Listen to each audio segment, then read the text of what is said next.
Internets, it's Jake from Mini Terrain Domain, and this is Dawnbringers, The Forge of Fury Season 2, Episode 16, Khundrukar. And this is the season finale of Season 2.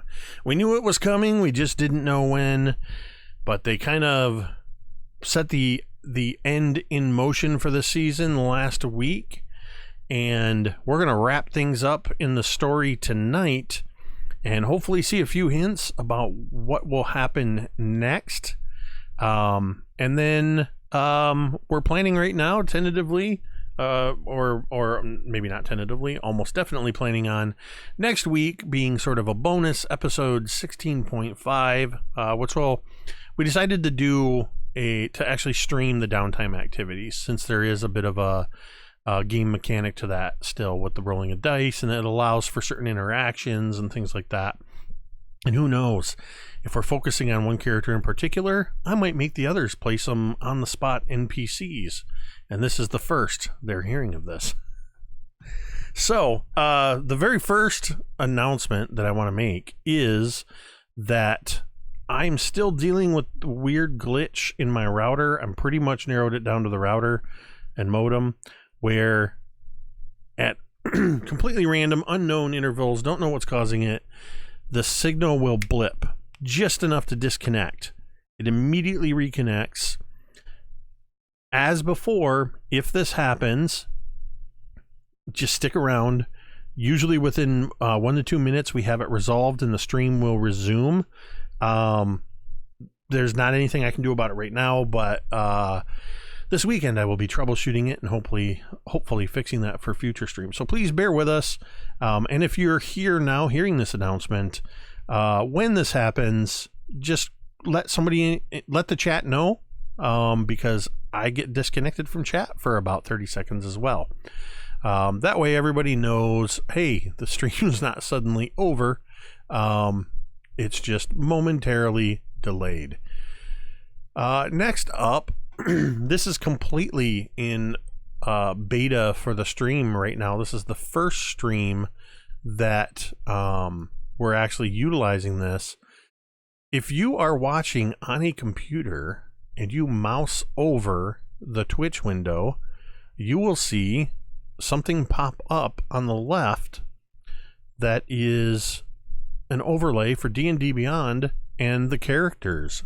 Right now we've got 4 of the 5 characters that are there, and of course you can always click on one of those characters and it will pop out their character sheet, so you can get a little bit closer look at the character sheet, see what kind of stats they have and things like that.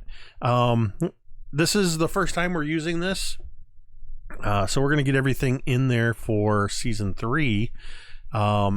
So we'll be making live updates, and I'll also update the chat commands with direct links to the everybody's character sheets as well. But these should update live, as I will also be applying conditions and live hit point updates and all that kind of stuff, because MTD is now powered by D&D Beyond. Not an official sponsor, but D&D Beyond is definitely supporting the channel in this way, and we greatly appreciate that. So, what else? Domain dice. If you look down below, we have got a scroll that tells you what domain dice are. That's what this number 55 and then the other die there. These fools got 56 domain dice. Because you guys keep giving them to them, and that is perfectly fine. We love it.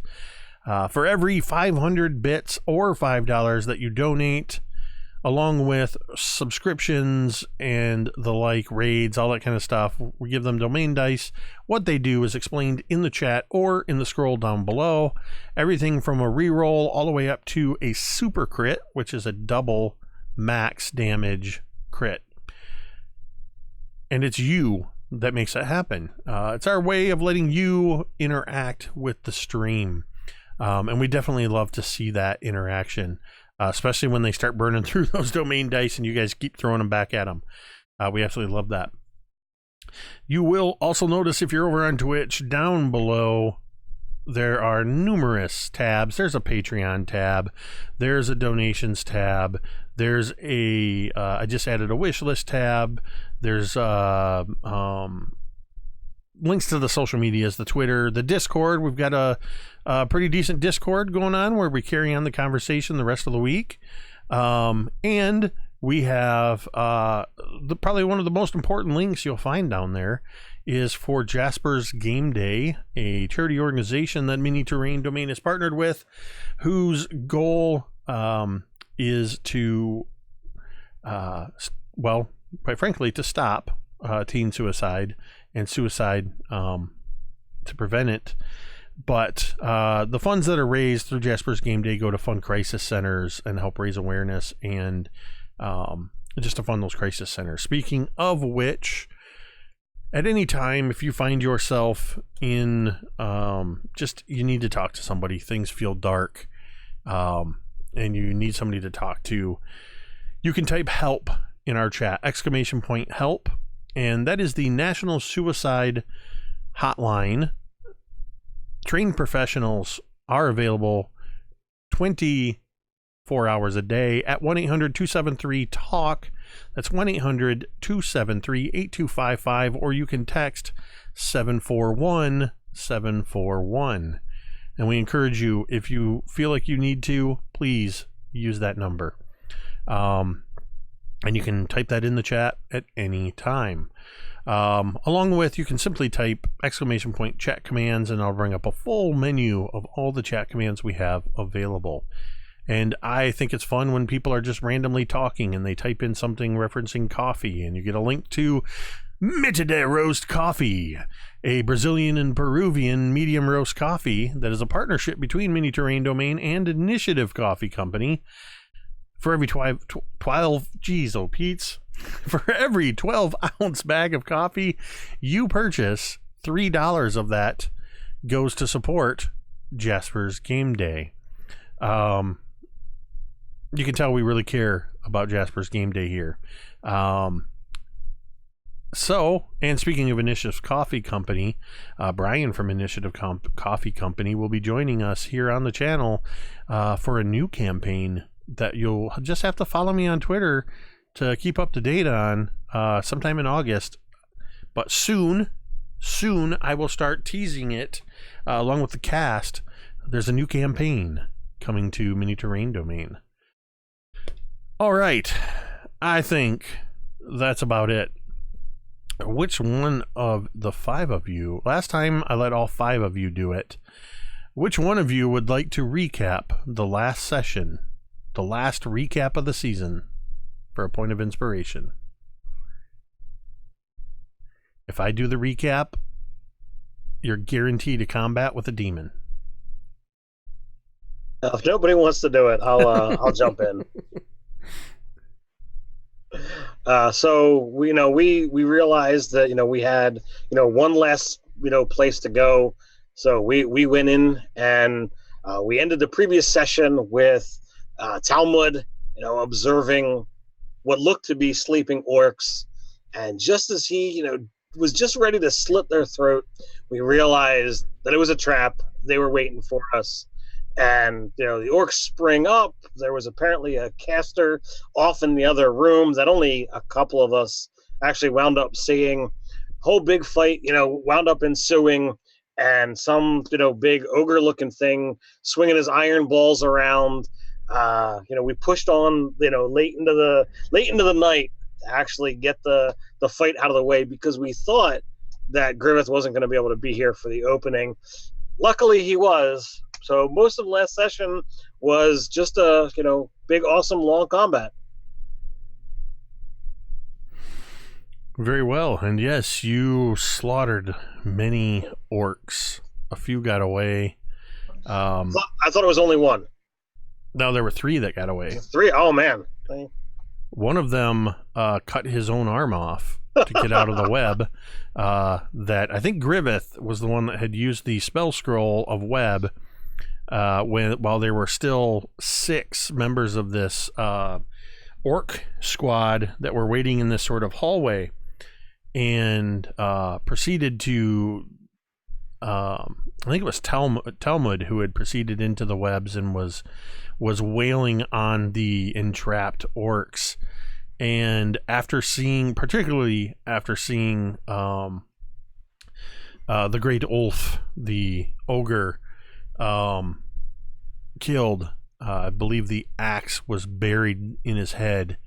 The last of the orcs, the one in particular that was caught in the web, literally cut his arm off and ran away bleeding across the bridge off in the distance. You did have a prisoner that was in the cell in this room who had tried to warn you that it was a trap, but you guys weren't quite so perceptive about that. I think it was more of a concern with the fact that, two of the dwarves were raging on orcs, so they didn't really care so much about, oh, it's a trap. Well, we're dwarves. We're going to kill stuff. Precisely. So, as it stands right now, there are a lot of dead orcs in this area. Only one of the grand total of 11 orcs. Actually, I have 11, but that's not right. Because there were 4 in the room that you killed, and then 6 more. Was it 6 more that came? I was thinking it was 10 more that came. It was 10 more orcs that came. Was it 10? I'm looking at the sheet from last week.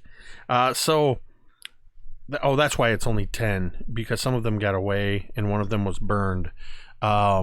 Because Fig kind of ended the battle with the orc Eye of Grumpsh that had been casting spells, and Fig knocked that one into the fire in the other room, and that one burned up along with its 2 valuable ears. What it was when the 10 came in, 6 were in the hallway, 4 actually charged into combat, and the other 6, while they were there, then they got caught in Griveth's web. Yeah, and then there were the 4 that were already in their beds pretending to be asleep when you guys came in, and the one Eye of Grumpsh. So there are, just because I know particularly Thorgarn is going to want to know this, there are 10 orcs or 20 ears that are available. So it's literally the end of that battle. The great Ulf has just fallen. Talmud is still standing on the body, just coming out of this rage as the battle is over. Blood is dripping off of, I believe it was Talmud and Thorgarn were pretty much coated in orcish ichor from the battle. Fig, did you end up coming back into this room? I think you did. And Cantriel, you had kind of moved elsewhere in the room. So pretty much everybody is in this room. Yeah. The 3 orcs, you can still hear their footsteps somewhere in the distance on the other side of that web. What would you like to do? I'm going to take a point of inspiration away from you, Scotty, for that pun in our side chat. I ear that. I'm just kidding. Yeah, what would the 5 of you like to do? So I would imagine that, Thorgarn coming out of his rage, his final rage for the day. It's been quite a long time since we've had a long rest. Blood dripping off of his scale armor, off of his weapons. He reaches up and grabs his mohawk and his braid and just kind of wrings out the orc blood. Says, so did he say oath or oath? I believe when he hit the ground it was oof.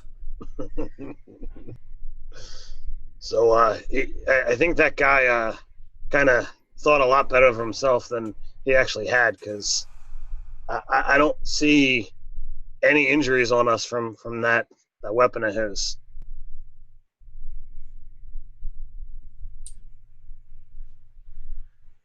Well, I mean, I don't think any of us got struck then, but I don't know if we're all looking quite at our peak performance levels.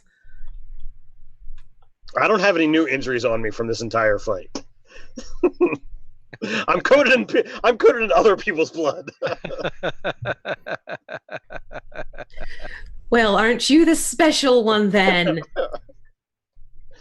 So, how's everybody else doing? I'll be fine in a minute. She's gonna walk off into a corner and do cure wounds on herself at 3rd level. Oh, I'm invigorated. Yes, that's what get the heart pumping, the faith flowing. So, Destroy the evil. So, are we taking both ears from each of these things?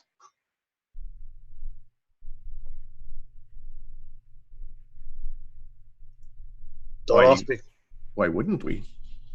Well, I mean, technically, the contract was for each orc we kill, we got paid, and they decided the method of payment was ears. We've already got quite a bit of gold from this place. Is it right to be taking extra from the town? Who's paying us again? The town. They can throw everything they have. Lucky Talmud, another priest in the party.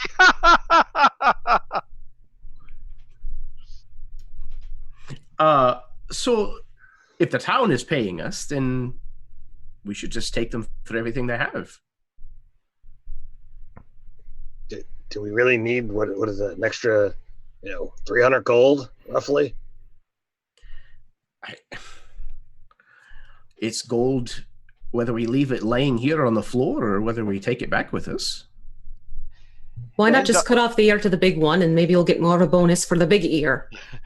Indulge him, Thorgarn. He just loves his gold, I can respect that. It's Okay. We all have the things we love, right? Oh. Let him have his treasure. And the pleasure of chopping off orc ears. Well, he can't be doing that all himself. I already got the dagger out, cutting away.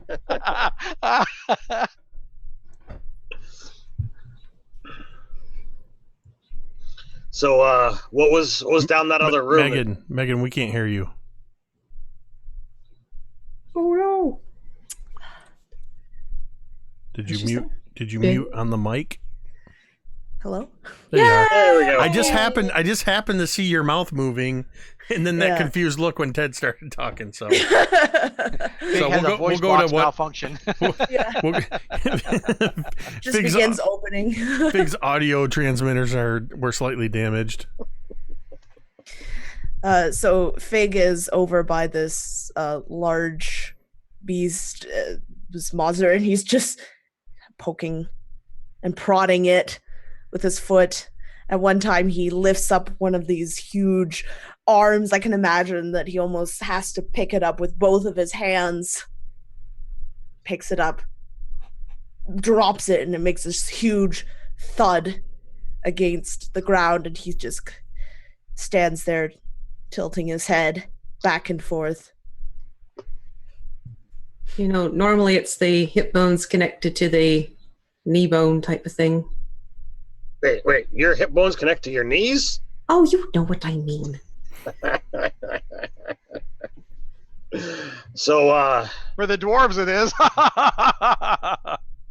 So what are we doing with the Great Oath's iron balls? Well, you're welcome to carry them back into town if you want to tell a story about how you caught a fish this big. I've already got a set of my own.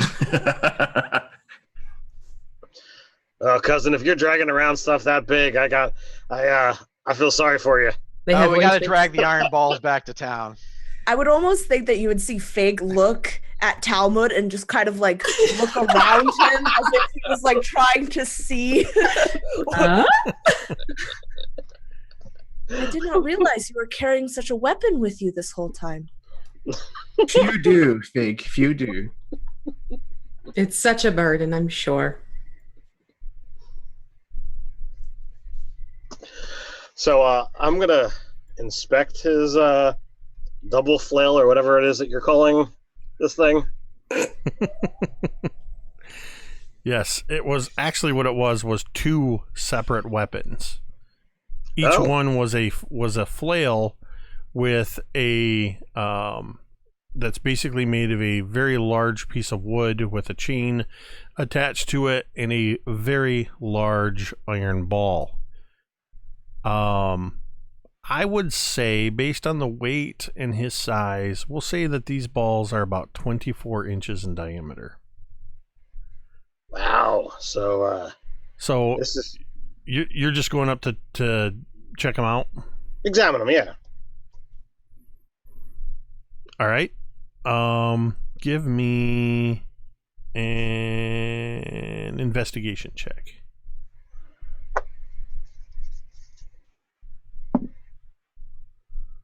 That's an 8.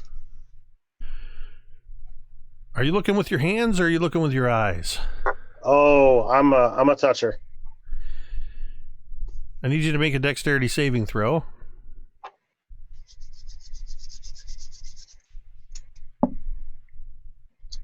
I'm gonna use a domain die. We do have an extra one of those thanks to B Martial Arts, who subscribed for 3 months in a row. So that is a 17, and not a natural 1. So, so as you're over there looking at these things and just kind of pulling on the chain and looking at the handle, you kind of realize as you're running your hand over the surface of this, it's like rusted, dented metal ball. And just as you realize that there's these like depressions in it, that's when you trigger the spikes. You thankfully get your hand out of the way just in time, as one of the spikes almost impales your palm. These spikes pop out about 6 inches all over this thing. And yeah, so you don't take any damage from that. Because cool. You pulled your hand out in time. But yeah, you've determined that it was already bad enough that the Great Ulf was swinging his balls around, but they apparently would have hurt even more had they struck Cantriel, if not for Griveth, Cantriel would have taken one of these full in the chest. Oh, look. It's a grower, not a shower. So, are these, like a two-handed weapon sized for us, or is this like solely outside of our realm of handling? This is going to be outside of your realm of handling without magical intervention. No, we can't be leaving them here. So, anybody have an empty sack that we can carry these things in? No, but I know a way to make a few. What? I know a way to make a few if we need to. Okay.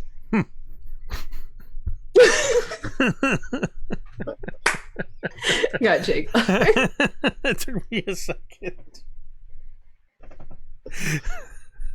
The town's only paying you for the ears, okay? I mean, they're there. They have clothing. We gotta take it back for a war trophy. So after I collect the ears, we'll have to do our typical, rummage. What is Mr. Prisoner doing? I mean, he's been free this entire time and pretty much been keeping silent while we've all been making jokes and apparently inspecting Mr. Ogre's iron balls. Well, you did just slaughter most of the entire orc inhabitants of this area, including their leader, this giant ogre, in very brutal fashion. 2 of you are literally dripping with blood, and one of you just walked around cutting the ears off of all of the dead orcs, while the elf casually jokes about cutting off their sacks. So he's actually kind of retreated to the backside of the cell and is kind of just trying to blend in with the shadows that are already in there, and is hoping that nobody is... He just looks like he's trying not to be noticed. He did seem to be like, a normal dwarf, not a dark dwarf, right? Yes, you got close enough and interacted enough that he did appear to be a regular dwarf. So we got somebody back there who, probably been a prisoner for a while, and we want to try and call him out. He looks a bit skittish. Well, perhaps the two of you might be the best bet, considering. I look at my cousin. I look down at me. We're kind of coated in blood, and he seems skittish. Oh, all right. I'll go talk to him then. So I'll walk over to the cell. In the cell door, Thorgarn had knocked the lock loose, so there is a broken lock and chain. The door is just slightly by a couple inches ajar. Do you go in, or are you addressing him from outside the cell? I'll start outside. I'm sure it doesn't quite exactly look or sound like it, but it's safe to come out now if you choose. Yeah, if it's all the same to you, I think I'm going to stay right here for the time being. You want to stay here and risk the chance that those others are going to come back? Honestly, after what I've seen y'all do, I'd be surprised if anybody came back here. Well, I mean, you never know. They might get a case of amnesia and wander their way back in. Who are you? What are you doing here? No one asked you. Pay no attention to the loud one. Listen, the town sent us in. We've actually been sent here, so if you want to get out of here and go back home, you're free to. Are you telling me that you are the good guys? For now, yes. Yes, and we don't have time to coddle you. Get your lice-ridden britches out Again, here. no one asked you, nor are you helping. Keep your yapper Or am shut. I going to drag you out? We're going to rescue you, damn it. He's a lot of bark and very little bite.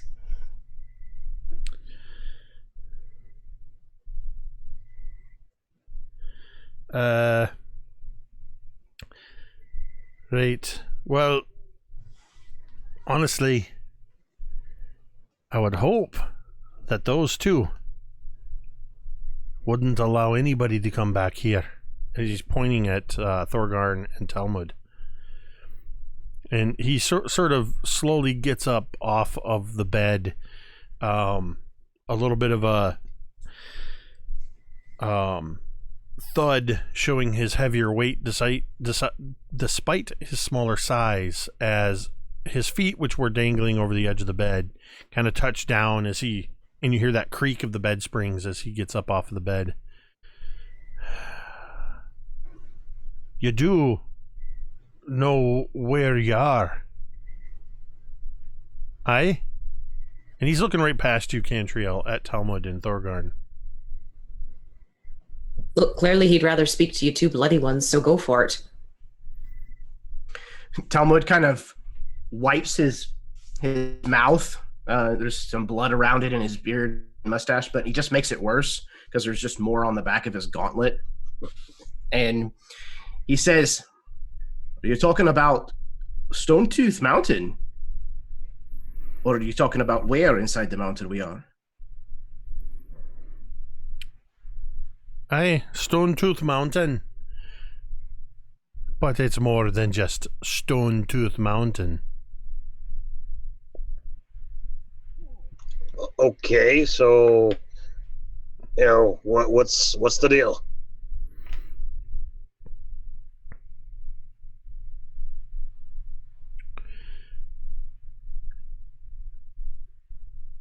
You're gonna play dumb. All right.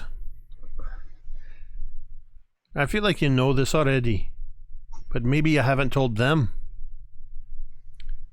This is Khundrukar, the ancient secret redoubt of Dargadin the Black. Aye, we've seen a couple of his finds here. Aye. Talmud kind of produces the axe and he kind of like brushes away some like gore to uncover the Durgadin's maker mark. Yeah, the longsword that Talmud had kind of left over on the bed with that first orc. I'll walk over and pick that up and show the symbol there. So you've already been down there. Yeah. To the forge. Aye. Both of you, actually anybody that's paying attention to this exchange, make an insight check. Insight. Thorgarn's best stat. I'm actually pretty decent at insight. I got a 17. I'm totally ignoring this guy. 16. I also got a 16. Fig is fairly interested. Fig is curious. Hold on to your britches. I got a 21. Show, wow. What, huh? You notice then, all of you, as Talmud and Thorgarn produce these weapons, you see the flash of almost hunger in his eyes. It's a very covetous look. A look of somebody that really, they've just seen something that they really want.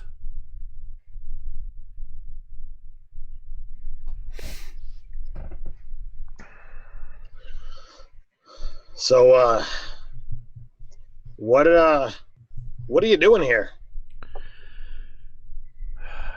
Well, until you came along, I was, rotting away. I tried to sneak my way in here a couple months back. The orcs caught me. They've been keeping me here. Oh, they let me out every once in a while as bait for the Sturges until they decided to block those corridors off to keep them from getting up in here. And at least once a week, they'd work me over pretty good. Or at least they only use their fists. And he kind of turns his head, and you can tell under the skin, the skin is bruised.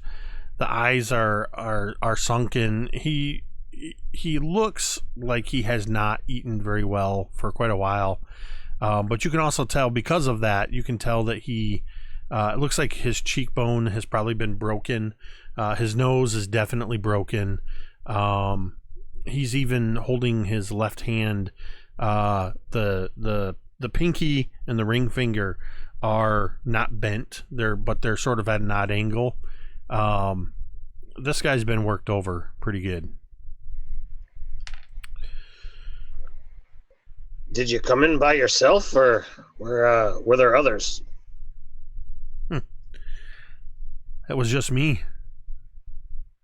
I thought, I thought I could take him on. I thought I could get through here with my sneaky ways.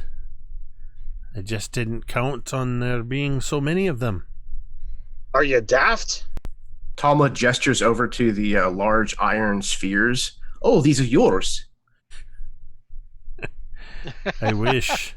No, I think he's just daft, cousin. As they're conversing with this person, I finally pay attention, and I turn around and cast Divine Sense to see if he's evil or a celestial undead fiend, or using the Hallow spell. You do not. Hold on a second. Oh, I'm a tummy. I'm reaching over for one of my books, and I've got D&D Beyond open right here. I'm such an idiot. I'm new. I'm new to Beyond. No, sorry. You do not sense any of those things from this individual.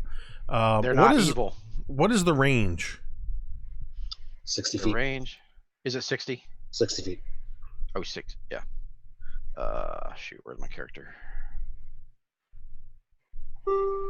Too many windows up.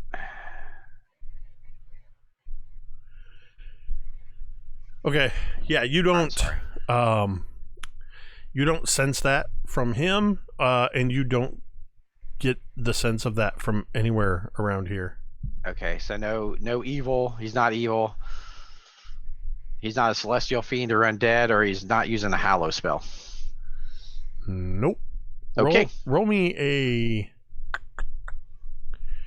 d20. Okay. And add your insight. Okay. Oh, bam! 24. So you don't sense any of these things from this dwarf. But there's just the vaguest hint, just at the edge of your perception, of something down past the web, down that hallway, out into this open area across the bridge, as if just low enough so you're not entirely sure, as if somebody calls you from a distance and it's so faint you're not sure you heard it. You just catch Griveth, and it's so faint, but it's woven with tendrils of the divine.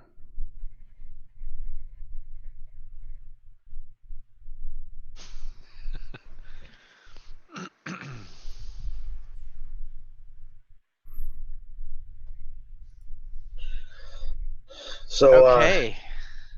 I kind of almost subconsciously start stumbling that way.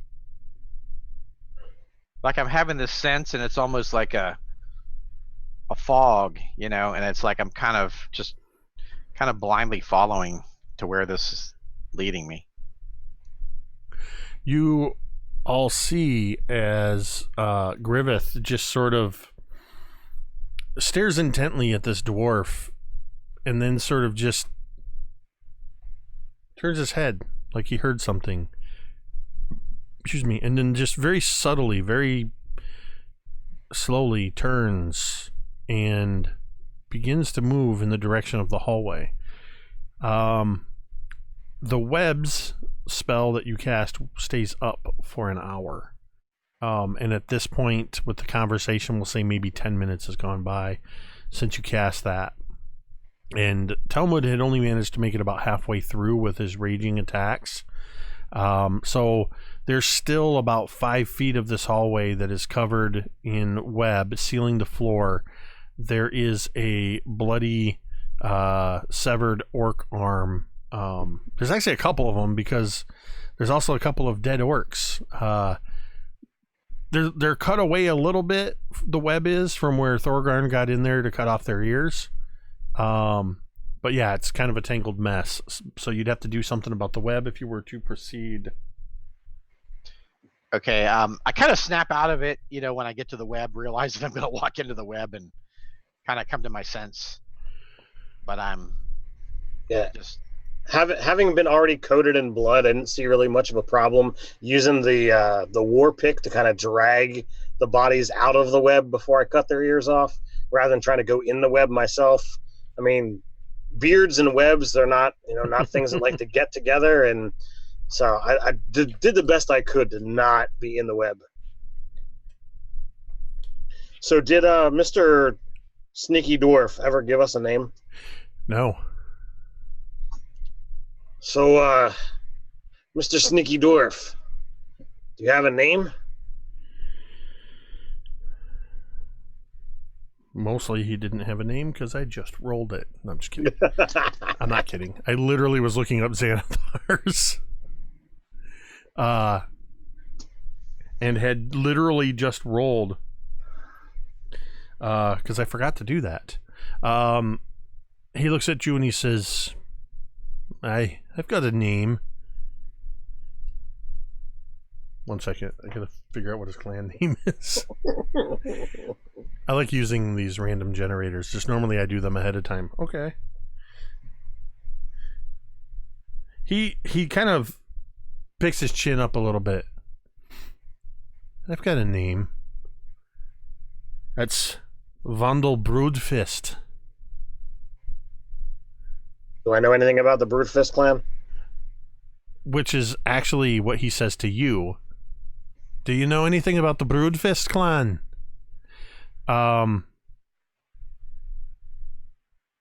I'd say Thorgarn and Talmud roll history. Nice intelligence-based skill. That's a 7. I saw Jeremy throw his arm up, but I didn't hear anything. Yeah. I rolled a 19, so that comes out to an 18. Thorgarn, you've never heard of the Broodfists. Talmud, you've heard of the Broodfists. They are they're kind of like, you know how every neighborhood when you're growing up has that one family that has like 7 kids and they all cause problems. Their parents are never around.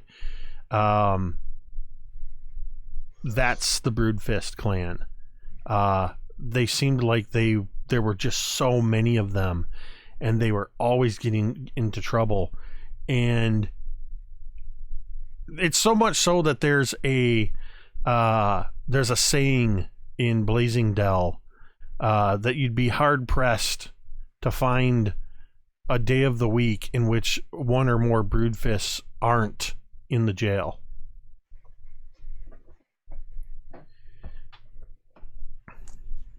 Well, he won't share that information just yet, but he will say, I didn't figure a Broodfist for being squeamish. Who said I was squeamish? Yeah, that would be me. You were trembling in the back of that cave there. I wasn't trembling. These hands are steady as a rock. I wasn't trembling. Mm-hmm. I didn't know if you were to be trusted. You come in here swinging around, spraying blood everywhere. Yeah, killing the things that captured you. Because you were daft enough to come in here by yourself. Oh. And I've seen other things come in and attack the orcs. And quite frankly, I wouldn't be having conversations with them either. Like what? The Sturges? Were you not listening when I told you about the Sturges? I just said the Sturges, and we killed them too. Well, that's my point. You're coming in here, obviously, from the looks of you, you've killed just about everything you've come into contact with. So you'll excuse me if I wanted to stay at the back here and just get a feel for you. Well, you saw me killing the orcs, or saw us killing the orcs, and you're like, oh, it's a trap. So clearly your first impressions were, we were on your side, and I freed you. I had hoped. And for the most part, the scales are tipping in the favor of you being good guys. But have you seen yourselves in action? Have you seen yourselves in action? You are vicious. It's against the orcs, man. Isn't that how you're supposed to kill orcs? Some of us can't control it, honestly. Well, it's quite clear that you couldn't control yourself. Have you seen anybody about that? Have you talked to somebody? This is coming from a Broodfist. All right, you want to get out of here? We can be guns for hire then. Give us some money, we won't kill you. How's that? If you want to keep talking in circles, there's your solution. What? Well, I got an easier thing. We just ignore him, let him do what he wants, because, He's afraid that we're going to be bad guys and we're going to kill him. So he can go wander off, and if he runs into something, it kills him. Pretty confident that there's nothing between here and the exit, but that's for him to decide. Do we want to? I don't fancy a kip up in a bed that orcs were sleeping in, but definitely need to relax these muscles, before we get, too far in. We do have some more orcs to go chase down after that webbing goes away, or after we burn it away, whichever. So while they're having the conversation with this fist dude, Cantriel,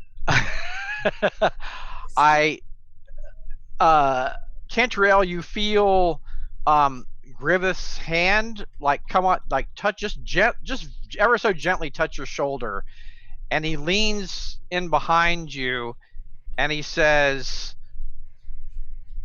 "Can you burn webs?" Little tip, next time, don't sneak up on me. No, I don't really have anything that's off flambe unless you're ready for, a little bit of flint and oil. Okay. So he just looks really glassy-eyed, right? And so then he turns to Fig and he kind of says the same thing to Fig. Do you have anything that can burn webs?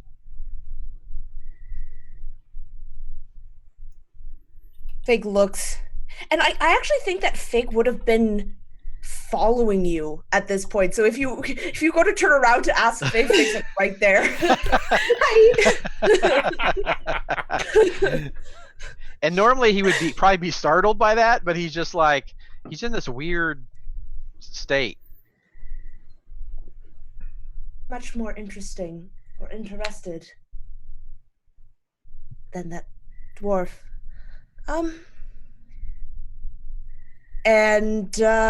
Something calls me.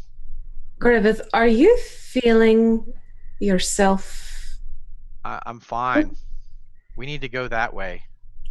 Talk to me about Eldath. But the webs are in the way. I can't go that way. Could Fig cast Firebolt through the webs? Yeah, if you cast Firebolt at the webs, they're going to burn away. You just see Fig just goes up to you very kind of cautiously, puts both of his hands onto your shoulders, Griveth, and just kind of moves you over, takes a few steps back, reaches his hand out towards these. Actually, he closes his fingers like this first, and you see as he kind of stretches them out in the place of where the fingers were, there's this small little light, and then the light just goes through the webs, and what you don't see is this huge ring of fire what you do see is this huge ring of fire surround this little beam of light. Your way is clear now. May I follow? As the webs drop away, he kind of unblinkingly looks at the two of you and says, "Will you join me, my friends?" And just totally ignoring the dwarves. This is a whole separate, they're arguing with this guy. It's this whole situation's going on. I would say about this time is when I've pretty much, responded to what, Cantriel had brought up, and I've completely turned my back on, Broodfist. Thorgarn, do you think Griveth's looking himself right now? Please, we need to go this way. Yeah, just one moment, dear. That's not the way he normally talks. No. Can I insight him? Sure. That is a 14. You've never seen Griveth act this way before, and you're not entirely sure why. Can I do an insight with him too, considering I'm looking at him as well? Yeah, for sure. Okay. So that's going to be a 15.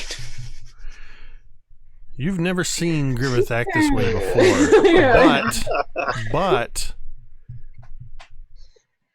the look in his eye and the tone in his voice has remnants of whenever he's spoken of Eldath.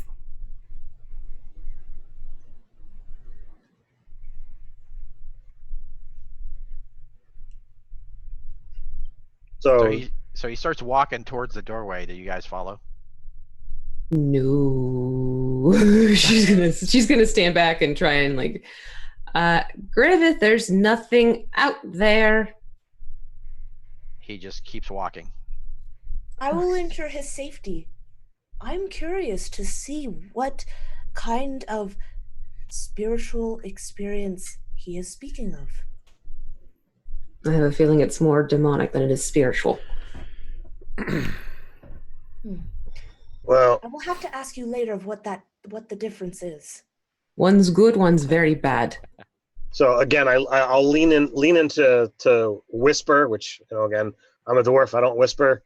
So Cantriel, why don't you want to go with him? That look on his face isn't a good one. Right, but would you rather have him out there trying to figure out what it is by himself, or with just Fig, or with all of us? Well, I'm going to stay back and keep a safe distance, because if I get too close and there's something that's going to jump out and say, peekaboo, I don't exactly want to be there in swinging distance, considering the last thing that just jumped out of nowhere. That is true. Besides, this is better at range. Aye, it's been a long day. Spells are depleted. Kind of getting a bit tired, but Same. so I'll trudge off after Griveth. Hey, cuz, you coming? Talmud is kind of still bickering with this guy in the cell, and finally he just reaches over. Dang it.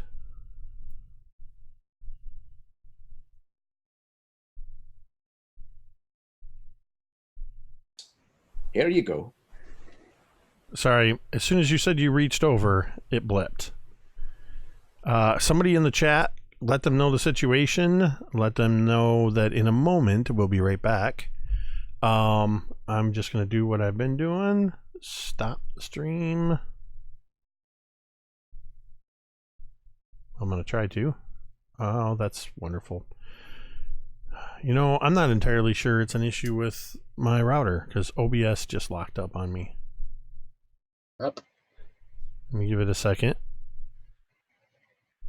Normally what I do is I just hit restart on OBS. Nope, there it goes. OBS was still stuck in the disconnect. Let me give it a second. Start streaming. And then it'll take a moment.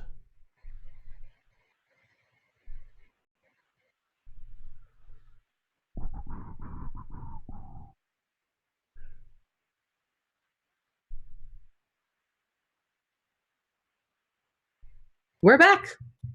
They're saying we're back. All right. I had just hit refresh on my screen, and the first thing I see is you saying we're back. So we're back. Okay. Sorry about that. A little hiccup. So Talmud, you had just said you'd about had enough with Vondel. The dwarf who was in this prison cell, and the last thing that I heard was, and probably the stream heard, was you reach up and what do?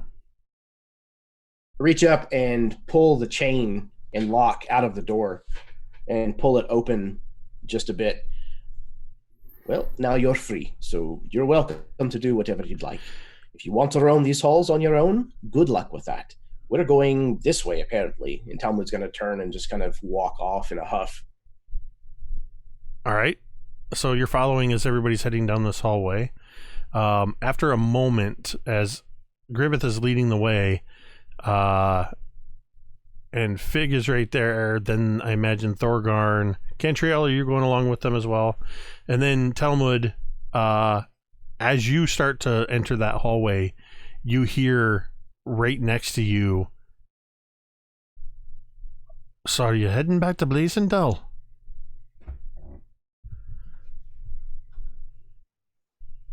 Is this It's Fondle. Yeah, okay. He kind of looks sideways at him and shakes his head. Not as of yet, no. But eventually. So, yeah, I'll stick around with you. I'll just in case you need my eyes or my ears. And but Don't the say second that I see too a loud. door, what was that? I said, don't say that too loud. And he kind of. I have ears that can help out as well, you know. Well, She'll turn around, like, just do like this big grin and blink a couple times. you have a really high passive, right? Oh yeah. Yeah, you hear as he mutters under his breath. He kind of And I does. speak dwarf, he so turns in Dwarvish to Talmud, and he says, kind of in that in a way that's a little too like, I guess sensing the dwarven camaraderie, he just kind of elbows you a little bit, Talmud, and he goes, "She's lucky the orcs didn't turn her into elf pudding."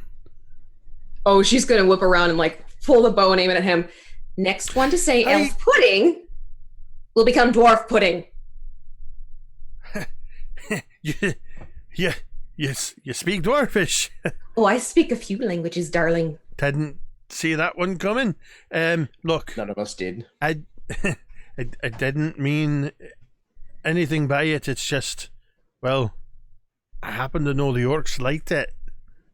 That's all. And then Yes, he just this kind of isn't news. he actually does this. He does that, like, goes like this, like mm.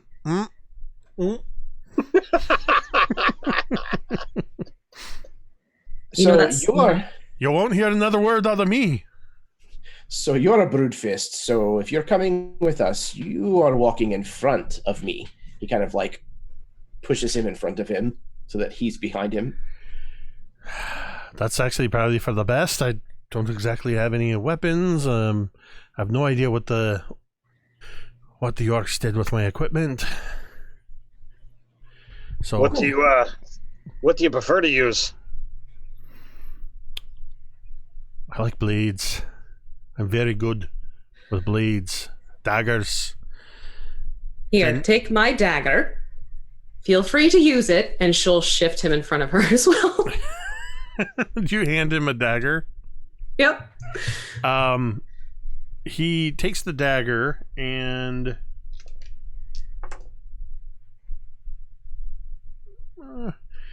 he attempts. I rolled a dexterity check for him, and I did it at disadvantage because of his condition, and he rolled a critical fail. So he takes the dagger from you, and he actually gives you a wink, and he immediately starts to like do a flip motion, and instead does a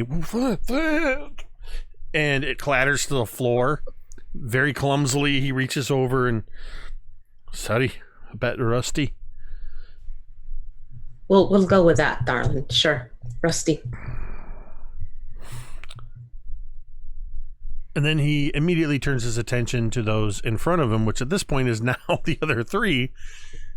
So, Griveth, you're leading the way as the three of you begin heading out.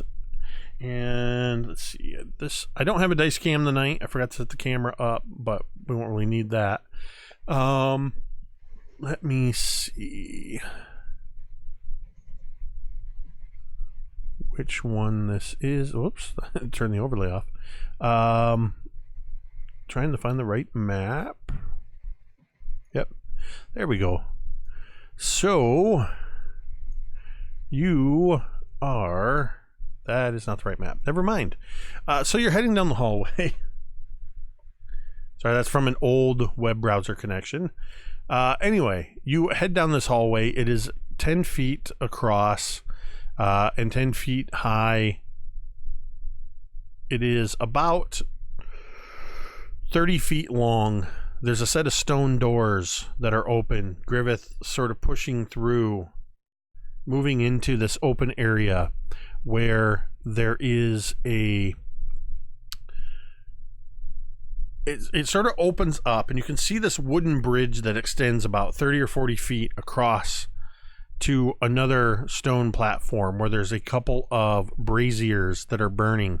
You see the trail of blood that leads across this bridge. And you see that it leads across to the other side, through the doors, and up some steps. You also see that this bridge spans a 30 or 40 foot wide chasm that is easily 80 feet north to south, descending down into darkness. To the northern side, though, you see from an opening about 10 feet down, you see water spilling out from a crack in the rocks, forming a natural waterfall. It's in this sound of rushing water that you swear, Griveth, that you hear a voice mixed in with the sound of the water. You swear you can hear a voice calling your name. Griveth.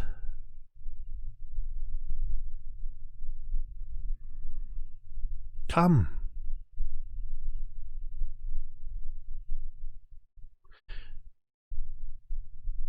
I would like you to make a wisdom saving throw.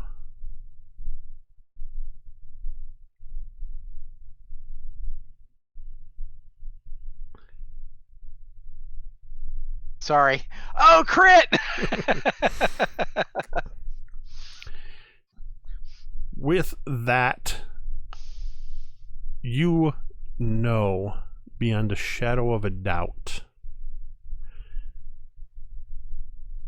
that you need to walk towards this waterfall. Okay. The only way towards this waterfall is to step out off the edge of the what is basically a cliff into the open air. But you know, without a shadow of a doubt, this is what Eldath wants you to do. Okay. Is anybody hurt? Not yet. No, I'm just kidding. Okay. I have minor wounds that have been there for a while. Yeah, I'm a little injured, but it's not bad. Okay. So we get to this and I'm still in that kind of trance. I turn around and I smile at my companions. Don't worry about me. I need to go here. But first, he sends out his hands to touch his wounded companions, and so I have up to 20 healing. If you guys, however much you need, I need 5. You got it. So you got it. You're using your divine healing magic as a paladin? Mm-hmm. Okay, so real quick, the reason I went back to the screen is I am going to do something that should...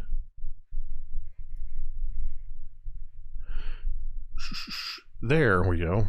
Brought in a new web address for the browser connection. So, this is the chasm you are standing at. You are on the right-hand side, and if you look to the north, you can kind of see this little ovals, like an oval ledge in there. That's where the waterfall is. Oh, okay. Who did you just heal? Both Talmud and Thorgarn. Okay, interesting. So, you heal Talmud. Cantriel, as Griveth turns and lays his hands on Talmud first, and this light energy begins to just fairly quickly just pulse the healing energy into Talmud. Cantriel, you see where this waterfall is, where Griveth was just looking. Faint, shimmering, spectral stepping stones floating in the air, as if illuminated by divine light, and it almost looks like the light is falling like snow below these things. They're the opposite of shadow. As Griveth, you reach your hand over and you touch Thorgarn. When your healing magic goes into Thorgarn, all of you hear a single loud metallic sound of a hammer striking an anvil. It resounds through this chasm.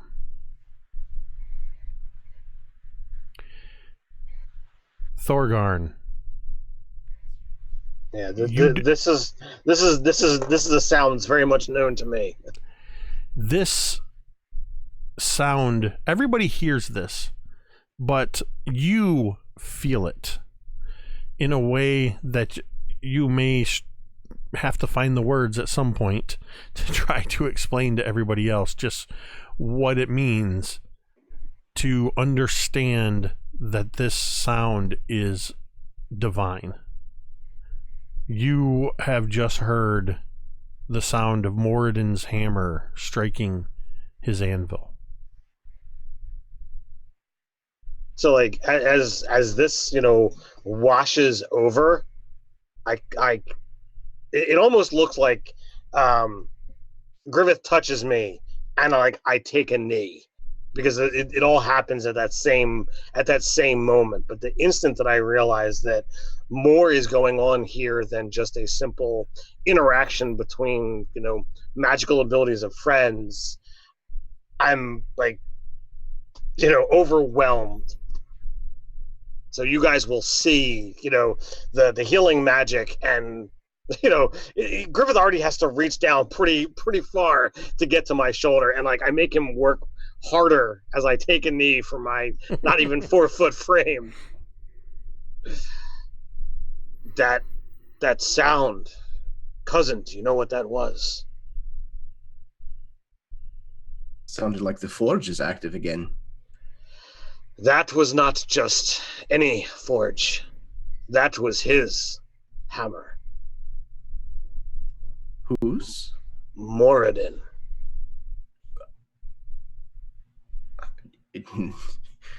He's here? And I know not, but that sound, it was him.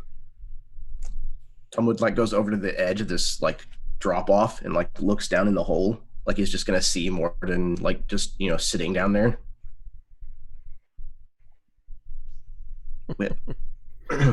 Why didn't you say something? He starts wiping the blood out of his beard, grooming himself. So I'm going to I'm gonna offer a quick prayer, and I always go to Celestial when I do that, but I'll say it out loud, and I'll basically call out to Moradin if you are here, if you have a message, or your willing servant is at your beck and call. All you need to do is but guide me.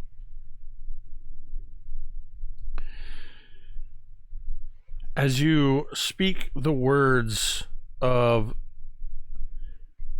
this prayer, all of you see that these celestial, divinely illuminated stepping stones, just beyond them, you see,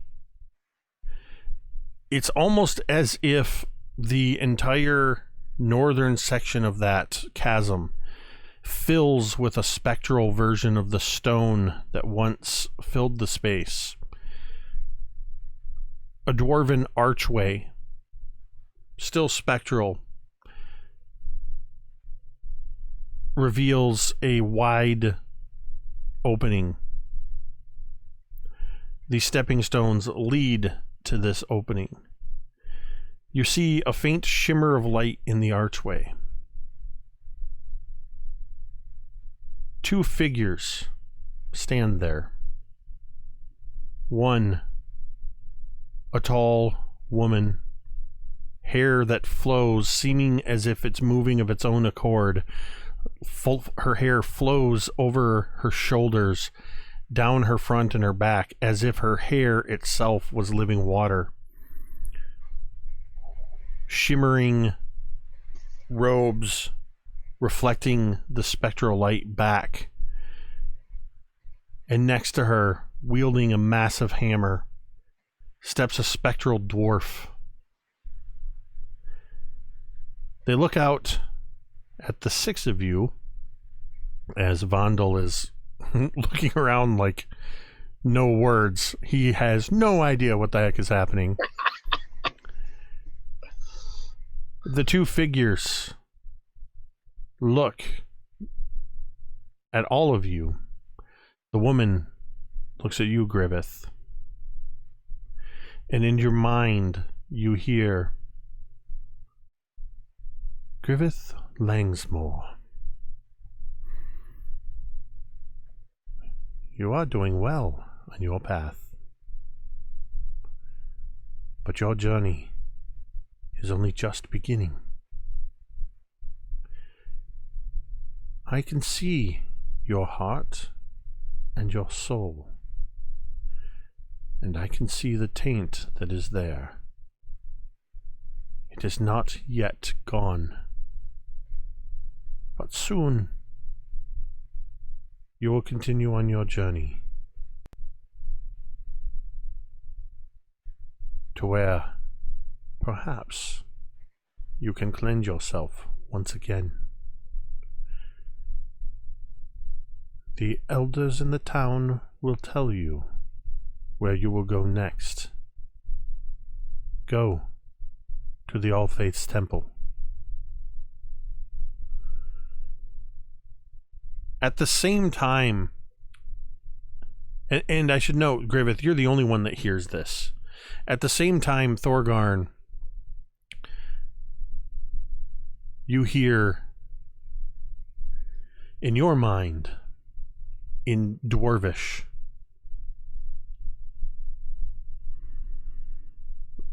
I don't normally trouble myself to come before mortals.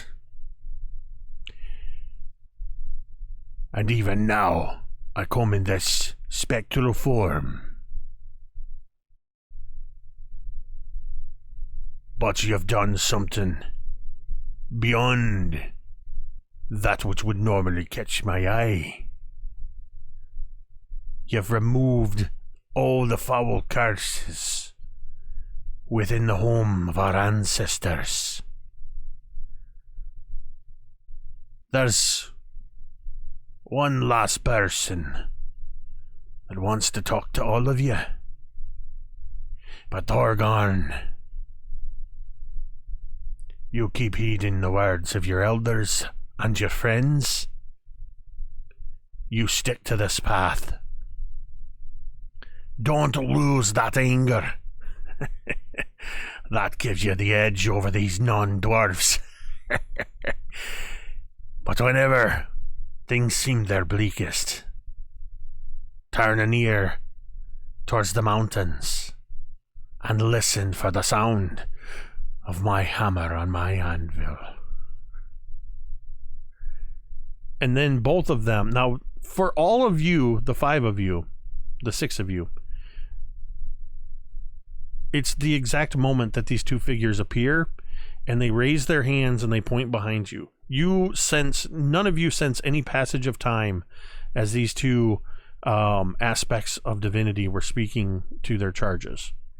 All of you see as these spectral forms of Eldath and Moradin are pointing across the bridge to that other stone platform. As you look over there, you see the silhouette of a man walking down the stairs. Sorry. It was coming out of my mouth and I knew what words were happening. Scaramouche. You're seeing a silhouette of a man coming down the stairs. You can't quite make out his features, but you can tell from the shape and the size that it's a dwarf. The stone doors that are partially ajar, one of them is pushed aside. And a very stout-looking mountain dwarf with jet black hair and jet black beard, dressed simple enough in a leather blacksmithing apron, blacksmithing sleeves strapped up his arms, a hammer and tongs tucked into the pocket of his apron. A man that can only be Durgadon the Black steps forward. The light of the braziers illuminates his features.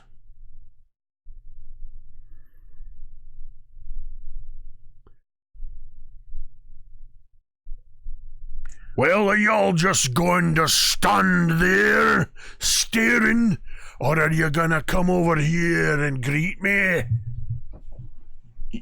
Depends. What's your thoughts on elves? I like 'em well enough. Great, coming right over. Perhaps a bit more after what you've done. Really? Cantriel, that's the first thing you're going to say to him? Well, considering the last one we just picked up, yes. All right, fair enough. You, the bloody one. The both of us are bloody. Not you. You. He points at Talmud. Talmud just kind of like points to himself and makes like a kind of noise. There's something quite familiar about you. I can't quite put my finger on it. Wait. I think I know what it is. And he reaches into his apron from all the way across this way. He pulls out about a 1 pound blacksmithing hammer. And he just flicks his wrist, and instantly it traverses the distance almost as if it were teleported. Thunks you right between the eyes, Talmud. Just enough to bring a rise of anger and rage out of you. And I think you know which ancestor should present himself. So his tattoos start to glow, and just as Talmud starts to kind of grit his teeth and foam at the mouth, his great uncle Horn, kind of the visage of this elder dwarf, very stately, very well maintained, kind of comes out. So we finally meet again, Lord Durgadon. Seems the last time we saw one another, I gave you a task. Aye. And you failed at that task. I did. It took a lot of orcs to stop me, but I did fail you. Yeah, you didn't fail me. You did exactly what you had to do. You had no choice. And I've seen what happened to your brother. And the gods will be damned. And he kind of glances off to the side where Eldath and Moradin are. The gods will be damned if you didn't look good dying in the service of the dwarves. The way I look at it, if you hadn't have died that day, your ancestor, this other bloody dwarf, the elf, the human, and whatever that is, wouldn't be here today, and you wouldn't have removed the foul orcs and that dragon and even those grey dwarves from our ancestral right. Khundrukar is free. Once again, dwarves stand on these stones.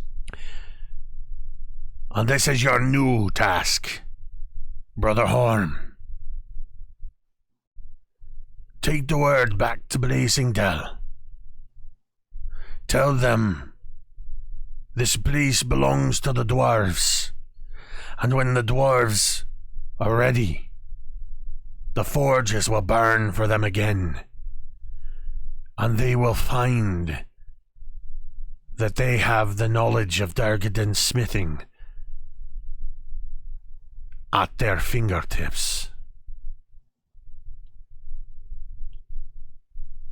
You have Horn kind all of done well. puts his fist kind of across his chest and kind of thumps it twice. This is a mission I will not fail. I promise.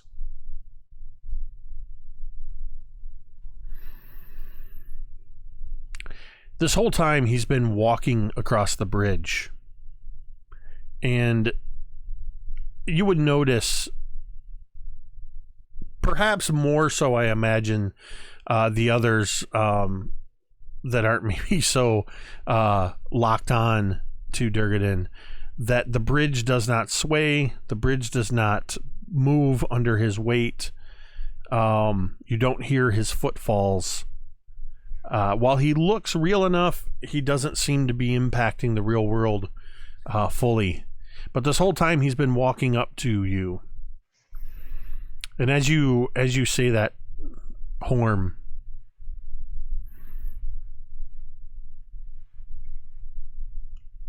You've all done good. You've all done great for the dwarves and for everyone. Horm, and he reaches out a hand.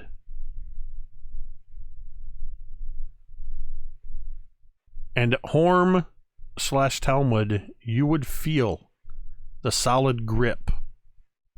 Through Horm, you feel that connection as Horm is able to once again shake the hand of Durgadan the Black. All anger rushes away as Horm leaves you, not permanently, but you return back to your unraged state. But you still feel that rush of emotion there. Durgadan turns to Thorgarn. It's a true honor to, as a follower of Moradin, no explanation necessary, to actually meet a smith as skilled as Durgadan the Black. If there's anybody to appreciate the fine artwork of the smiths, it's a dwarf, especially one that's got his attention. And he kind of nods with his head towards the specter of Moradin. Would one such as I be able to shake your hand as well? He says nothing. He reaches out, holds his hand, and you clasp wrists. You feel the firm handshake. He even reaches out his other hand and sort of claps you on the shoulder. It is that hatred you have for the orcs. Keep it up. Oh, it's not going anywhere. He turns away from you. He walks up to you, Cantriel. Close, not so close to like get in your space, but close, and then, but more so that he doesn't want to get too close so he doesn't have to look too far up to look you in the eyes.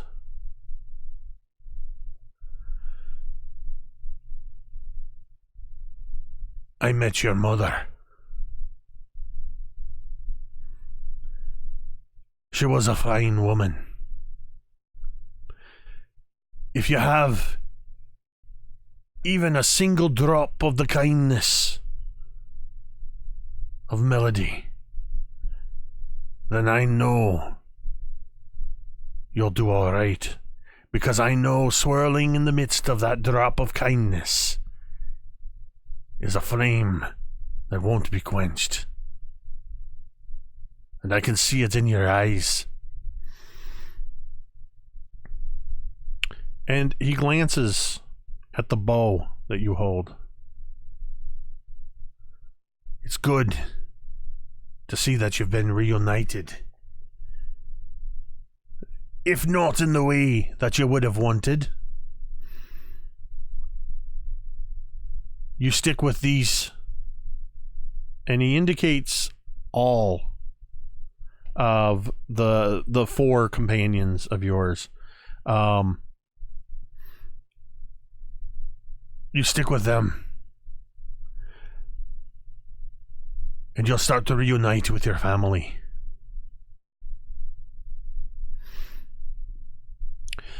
And I don't know why they want you to know this.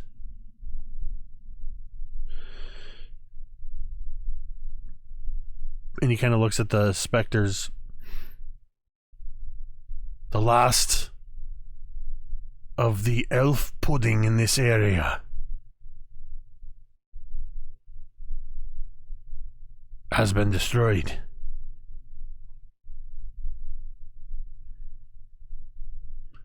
And then he kind of looks as he's done saying these words, and he's like, Elf pudding? I don't even want to know. I will assume you know what that's all about. You don't want to know, it's not a delicacy, but thank you.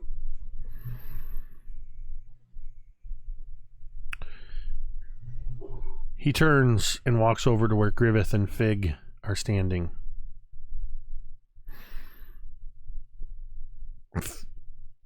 He looks at you, Fig. Oh, gonna be honest, I'm not entirely certain what to make of you. You've got the spirit of a living creature, but you're made up of bits of the material world. Almost like some kind of a machine or clockwork mechanism, but so much more. Your name is figure something. I really don't. He kind of looks towards the specters. I really have no idea what this is. Do you finish your name for him? Yeah, he would. He'd be, I am figure 2 Prometheus, but, and he kind of looks at the other four. They've taken to calling me Fig. Interesting. A construct. Figure 2 Prometheus. It's almost as if I can see the drawings. And then he kind of gestures. And as he does so, there's just, for a moment, it's almost as if you can see that his imagination, almost like a parchment blueprint. And this only lasts for a moment. I would like everybody to roll a perception check.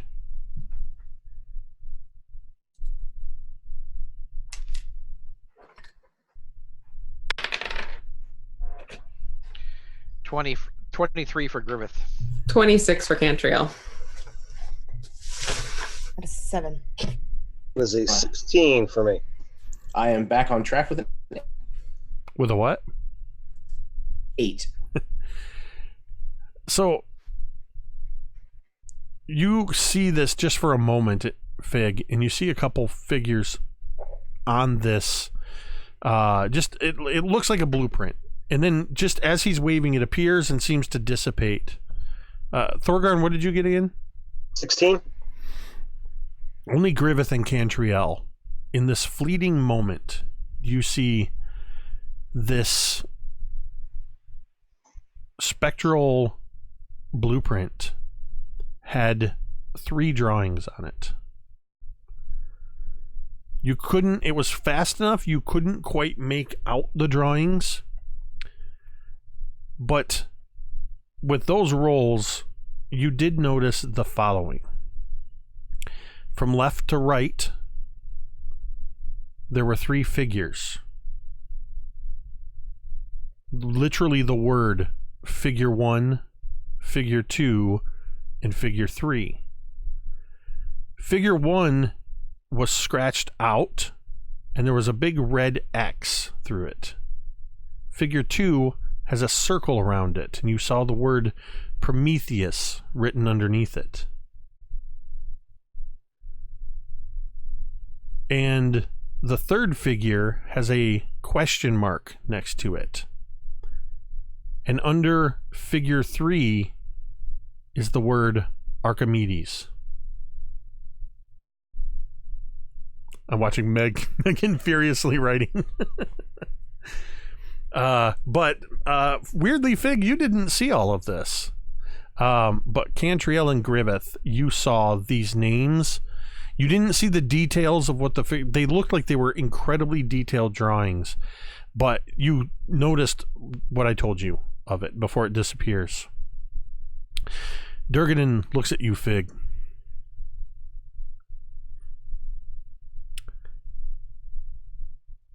Normally, I would say I don't know what or how the fates have brought the 5 of you together. But I feel confident today saying it's divine intervention. As he looks again at the specters. You stick with them as well. And you just may find some answers. And I feel you may find more questions.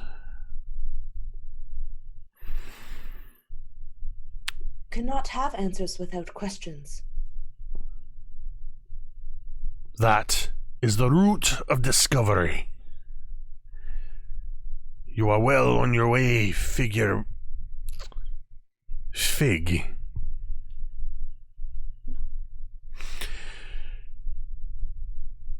He turns to look past you at Griveth. Still talking to you, Fig. No matter what anybody says, you are not a toy.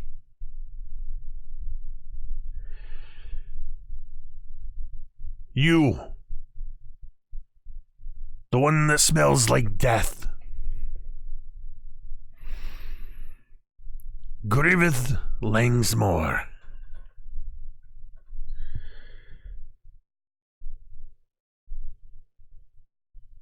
I don't know how to put it. You literally smell like death. You smell like death emanating off of you. And you need to do something about that. Is everybody else hearing this too? Oh yeah, everybody has heard Okay. everything that's spoken to them. Okay.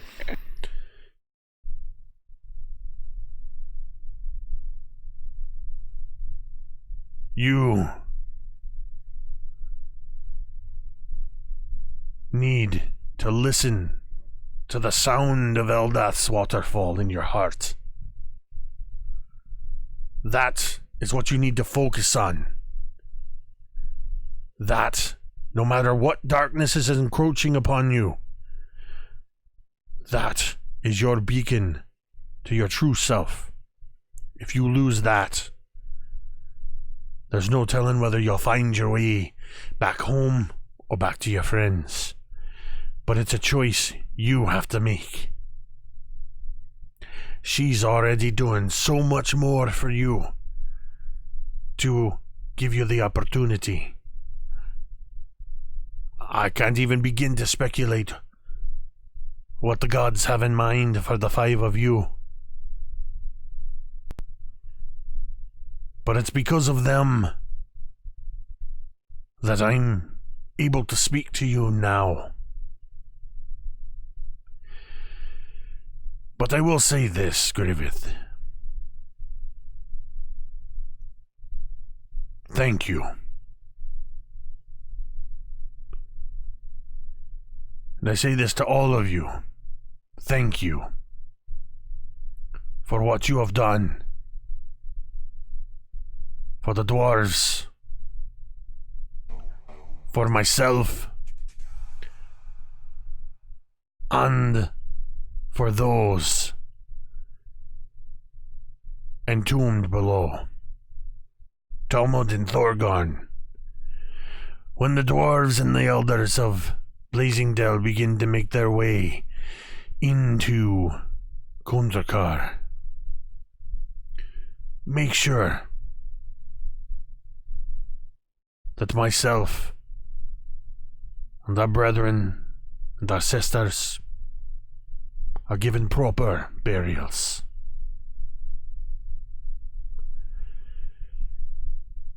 Aye, you can count on us. That will happen. I don't know exactly what they've got in store for you.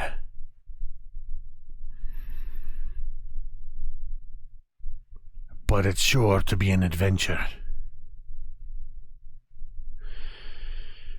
Now,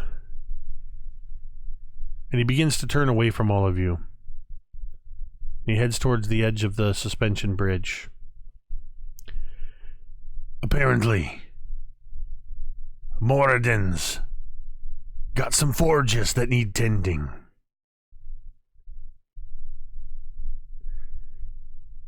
Wherever you go and whatever you do, know that you have the thanks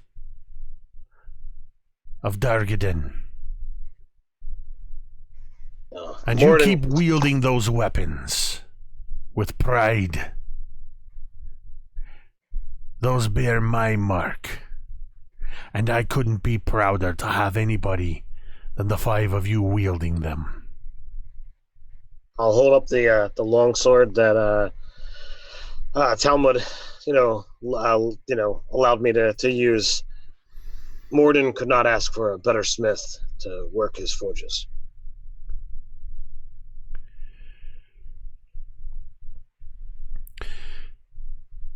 He turns back to you, Griveth.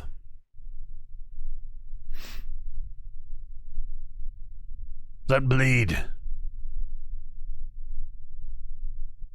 Let me see your blade.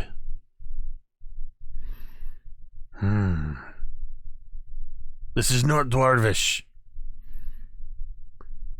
It's not bad craftsmanship, but it's not as good as it could be. That's magical. What do you call it? I have dubbed this sword Sir Bradford's Honor.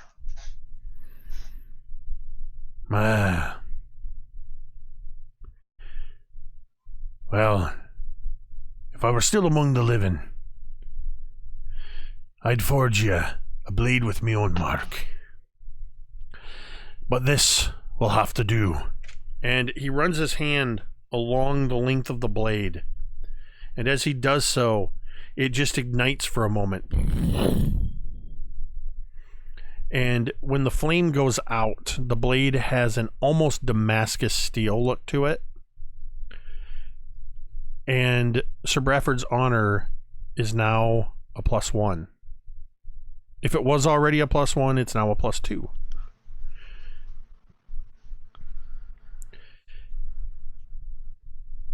He turns to you, Fig.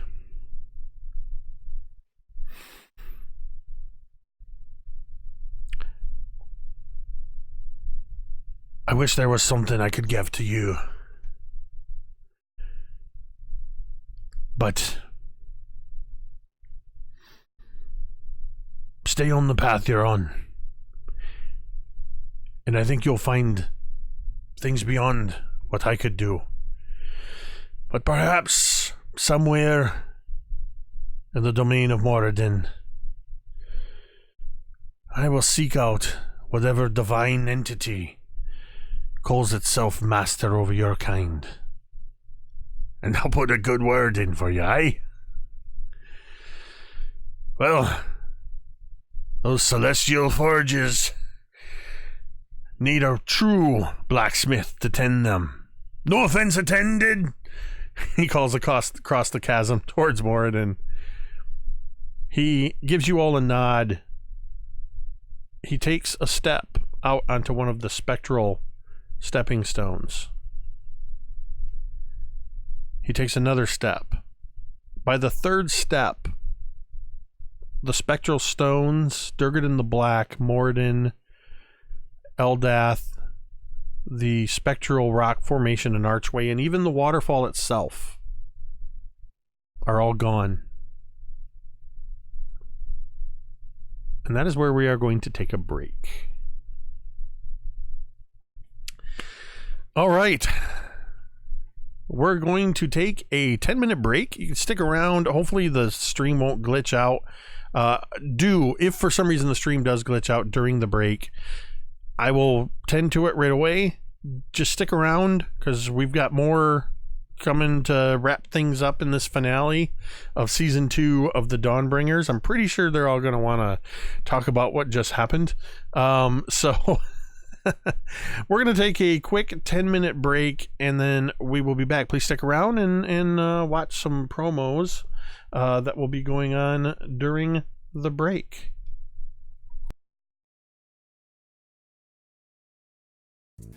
Hey internets, it's Jake from Mini Terrain Domain, and this is The Intermission. Mini Terrain Domain, or MTD, is a channel dedicated to the love of and participation in the world of tabletop role-playing games. Whether we're designing encounters or miniature terrain, building worlds or dice towers, or just playing games, everything we do here is because we love this amazing hobby. That is why the mission statement of Mini Terrain Domain is simply imagine, build, play. If you like to watch live play or actual play D&D games, you can do so at twitch.tv/Mini Terrain Domain 3 days a week at 8:30 p.m. Eastern.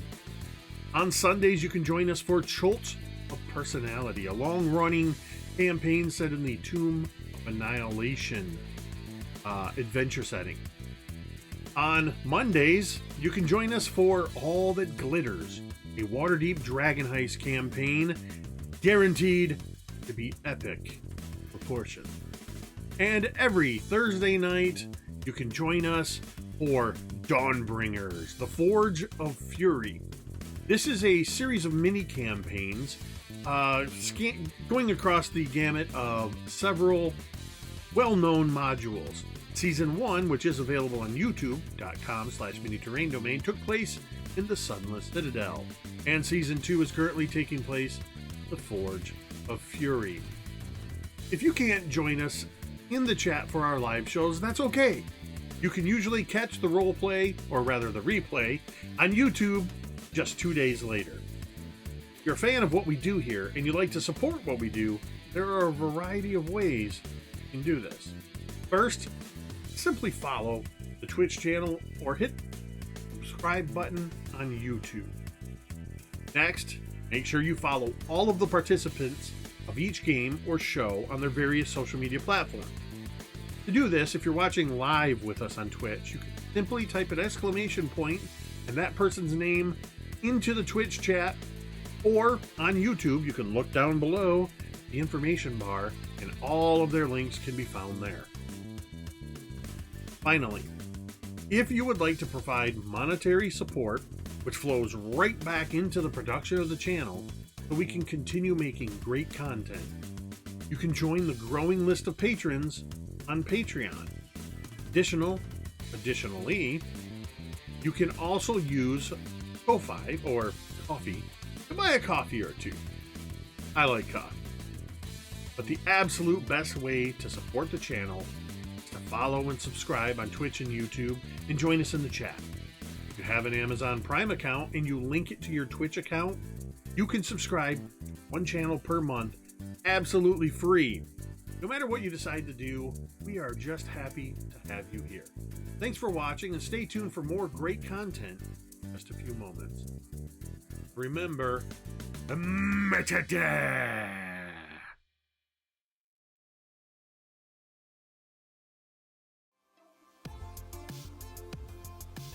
Hi everyone, I'm V, and I have the YouTube channel, The Crafting Muse.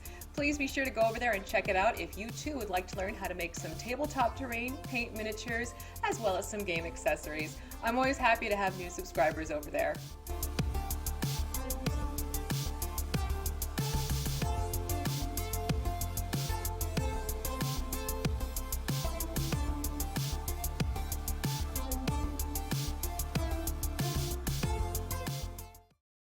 Learn the ways of the Game Master, the Dungeon Master, and delve into the minds of the players. If you're looking for adventure, excitement, thrills, and a dice-rolling good time, grab the modules each month and play the campaign with your gaming group with quest givers DM Scotty and DMG. They're taking you on an epic journey through the role-playing experience every Friday. You're sure to get hooked on adventure. And we really liked the idea of creating adventures together, so we thought that'd be a lot of fun to share with you guys. I didn't think this kind of stuff would come out of my brain. We are quest givers, and I'll see you in the next video. Adventure Mixtape, a music and adventure anthology, is a collection of 4 adventures for the 5th edition of the world's most popular role-playing game. The adventures are setting neutral and meant to be seamlessly dropped into any world that has a large seaside city and a jungle environment. With a bit of adaptation, the environments could be changed to suit any group. In Treaty of the Tiger King by Kelsey Dion of the Arcane Library, a distant king arrives at the city to negotiate the peaceful end of a war, but the Mercenary Guild has other insidious plans for him. Will the players be able to thwart assassination attempts against King Rami and help him negotiate circles of social intrigue in order to finally end the war? In Madness of the Majestic Menagerie by Ken Brees of Burling's Beard, the famous Majestic Menagerie draws hordes of visitors to the metropolis and cultural hub known since time immemorial as Splendor by the Sea. But now the gates of the famous zoo have been shut, and the grand opening of the new section has been jeopardized by a spate of mysterious accidents and, it's whispered, grievous injuries due to uncontrollable creatures. Mr. Majestic seeks to hire investigators and troubleshooters who can keep a low profile to iron out any problems before the impending grand opening becomes a complete disaster. Do you have what it takes to uncover what's driving the madness that's befallen the Majestic Menagerie? In The Infernal Collection by Sharang Biswas, when an influential fashion designer is found dead days before a major fashion show, heroes are called in to solve the mystery, prevent any further destruction, and help the fashion house prepare for the show. Gorillas in Their Midst by Jacob W. Norman of Mini Terrain Domain is a pulp action adventure wrought with perilous challenges and high possibility of death. But what is adventure without danger? Of course, there is the lure of vast piles of unclaimed treasure and the accompanying fame that await those intrepid adventurers who would defy the odds and plunge into the heart of darkness. In this adventure, the characters will face raging river rapids, wicked waterfalls, poisonous plants, venomous vines, sinking sands, treacherous traps, and the vicious jungle demon itself, Awakane Gori. Grab your satchels, fedoras, and bullwhips. Adventure awaits. The Adventure Mixtape also comes with 4 original songs inspired by and written for the heroic adventures herein. This collection of music and story is something unique. We had no better word for it than mixtape. If you ever received a cassette, CD, or digital playlist curated to take you on a memorable journey, then you'll recognize what you find inside this volume. Also included in the Adventure Mixtape, courtesy of Kelsey Dion of the Arcane Library, are exclusive combat cards. Special cards that contain all of the items, monsters, and spellcasters found within these adventures to make running your adventure all the more easier. Adventure Mixtape, a music and adventure anthology, is available exclusively on drivethrurpg.com.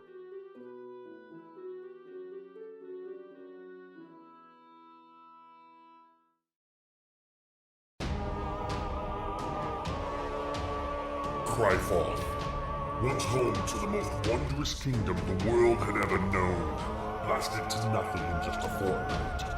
It is here that the fiends of hell walk among us. It is here where all things die. Welcome to Griveth. Demon invaders roam the landscape and have conquered all. The world is a ravaged and wrathful wasteland where the old world lies buried beneath the blood and sand with its gods and its secrets. Water is fought over with blood and steel. Compatible with the 5th edition of the world's oldest fantasy role-playing game, this book contains all new character creation options, including all of the familiar classes with new aspects befitting the ravaged wastelands of Griveth, along with new backgrounds, subclasses, spells, feats, and so much more. New races will allow you to play as the Cursed Ash Elves, the Forsaken Humans, the Primordial Incarnate, the Proud Orcs, the Reptilian Suri, or the Infernal-Blooded Tieflings. New game mechanics such as blood, grit, and effort give your games an intense focus on lethality and survival. Numerous roll tables full of ideas to help bring your games to life. Featuring incredible thematic art by Brandish Gilhelm of Runehammer Games, as well as Lloyd Collins. The people of Griveth are not heroes. In Griveth it is courage just to survive. Will you rise to face the tide of demons, or will you succumb to the hostile elements? Available now on DriveThruRPG.com.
All right, it should be back.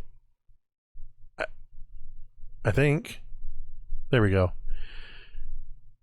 At least it was muted while I was singing that song. It's almost like I forgot that we were going to be coming back on the air in a moment. Yeah, nothing inappropriate said at all ever. Yeah. Ever. So, I guess if it was going to go out, that was the time for it to go out, was as we were coming out of the break. So, we're going to move into the finale of the finale. But before we do, I actually, in getting us to the break, I forgot to address one thing. So, Fig, I would like you to roll a d4.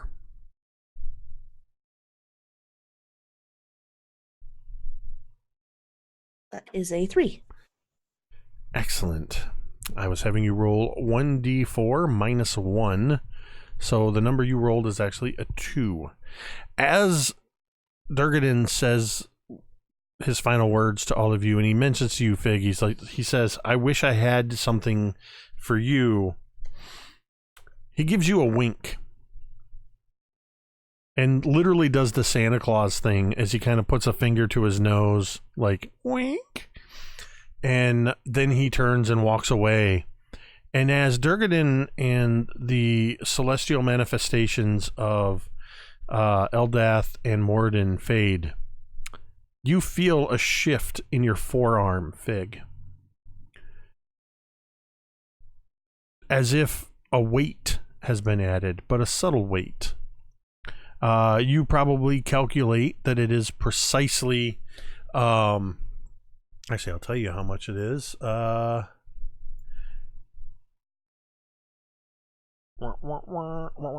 It doesn't say. That's weird. So I'm just going to say less than a pound.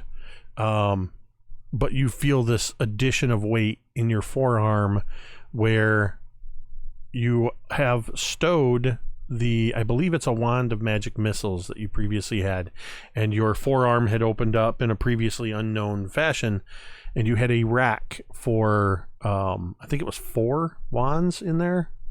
I can't remember. But that's where you feel it. Would you investigate? Yeah, immediately. As soon as he would feel it, he would. So, and this is actually the first time you're activating this feature.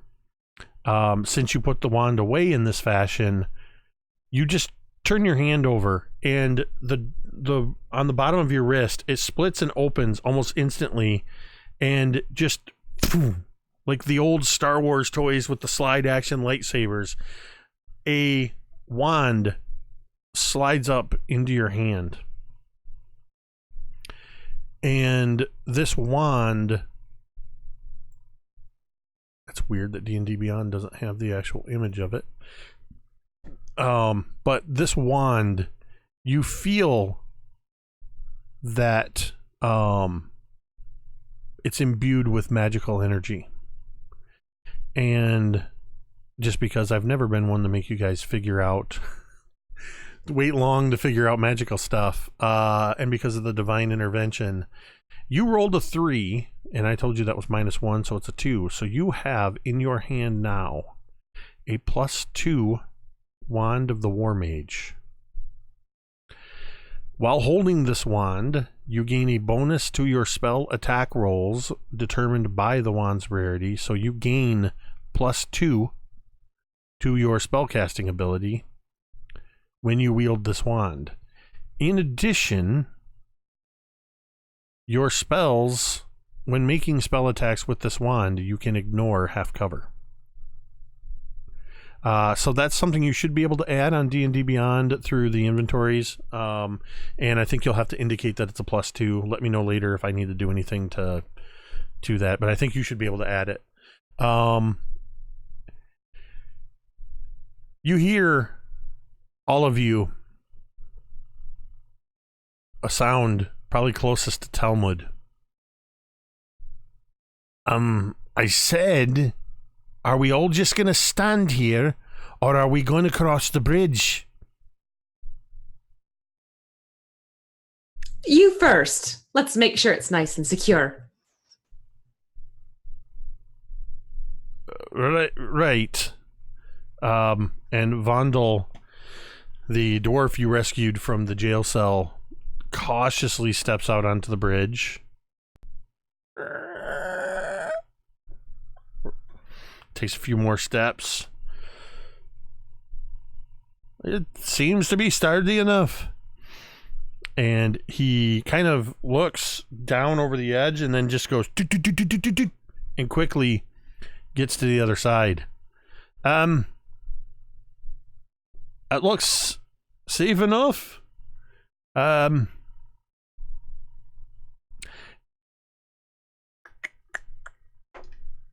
So hold on. He looks at the 5 of you, and then he looks at the bridge, and then he looks at the 5 of you, and he looks over his shoulder. Cantriel's gonna misty step the second she sees him doing that. He immediately goes like this, winds up to run.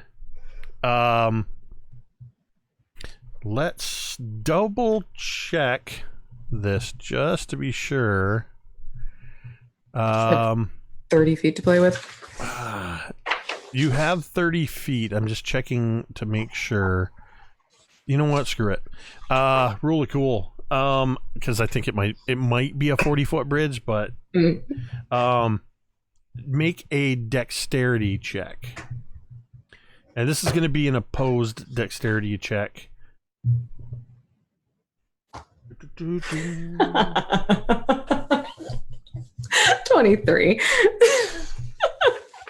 I got a crit. I rolled a 7. So he like, you can see that he has this look, like he suddenly realizes, I can make my getaway. He winds up, goes to take a step, and suddenly Cantriel's there, and just almost like your hand reaches out of the mist first and grabs his collar, and he just like, I was just gonna quickly go make sure the orcs were gone for you. Fuck. Do you really? Do you need me? Oh, I'm interested to see what they think of your return back in town at this point, because let's just say you're not exactly the most pristine type. Well, I'm this way because of what the orcs did to me. You're really going to use that? What are you implying? If you want to compare the orcs done me wrong stories, I have all day.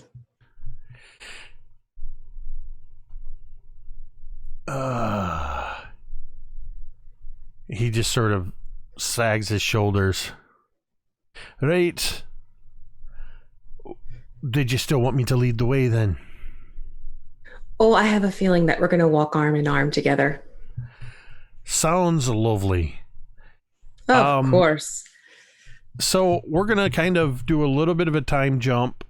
We're going to say that for the next, I think if I remember correctly, because it's been 16 sessions, I think it took, if I remember correctly, it took like a half a day to get to Stonetooth from Blazing Dell.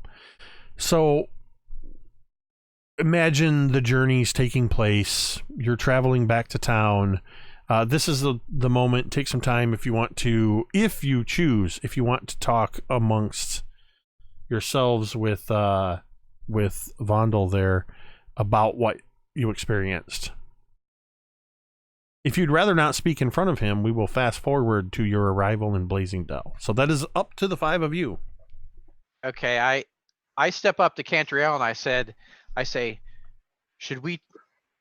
I think we should tell Fig his real name. Well, there's definitely a lot more to it than what he picked up on, for sure. Tell you what, you take this one, and she'll shove him towards you. Keep a tight arm on that one. Oh, yeah. I'll go chat with Fig. You smell. What is that? Shut up. Shut up, short stuff. So I drag him over there to kind of hear what Fig's saying. Cantriel's saying. So I'm standing nearby. Yeah, so I go right up to Fig. Fig, how much did you notice with what Durgadin showed you? It was very brief, and I did not catch very much of it. It looked to be some sort of... Beyond that, I could not tell.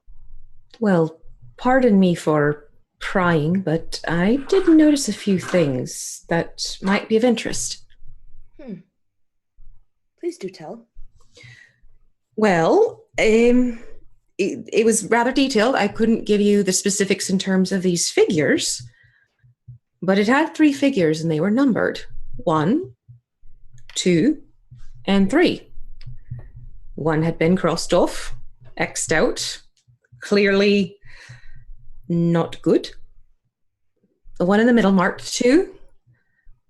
Well, it was circled and it was marked Prometheus. And there was a 3rd one, something of a question mark near it, and the name Archimedes.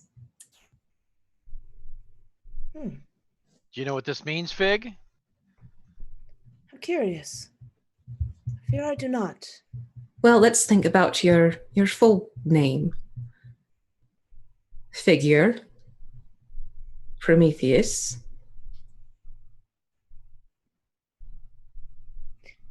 Yes. These were all labeled figure, and there was one with Prometheus. Then another labeled figure, Archimedes. Fig, you have a brother? I do not know. There was nobody else with me. In my master's lab, as far as I could tell. I did know about the first one, and I did know that that was a failure. It says so in my book. But I have not heard of the third one. Well, as Talmud so tactfully put it, you might actually have a Fig 3 on your hands. So, based on what you're saying, should we be calling him Prometheus, or should we stick to the name that he's kind of earned? I think that's up to him. I was kind of directing that at you, Fig. But I am used to being called Fig. Prometheus means of man, and I'm not sure I fit that as of yet. I think you do.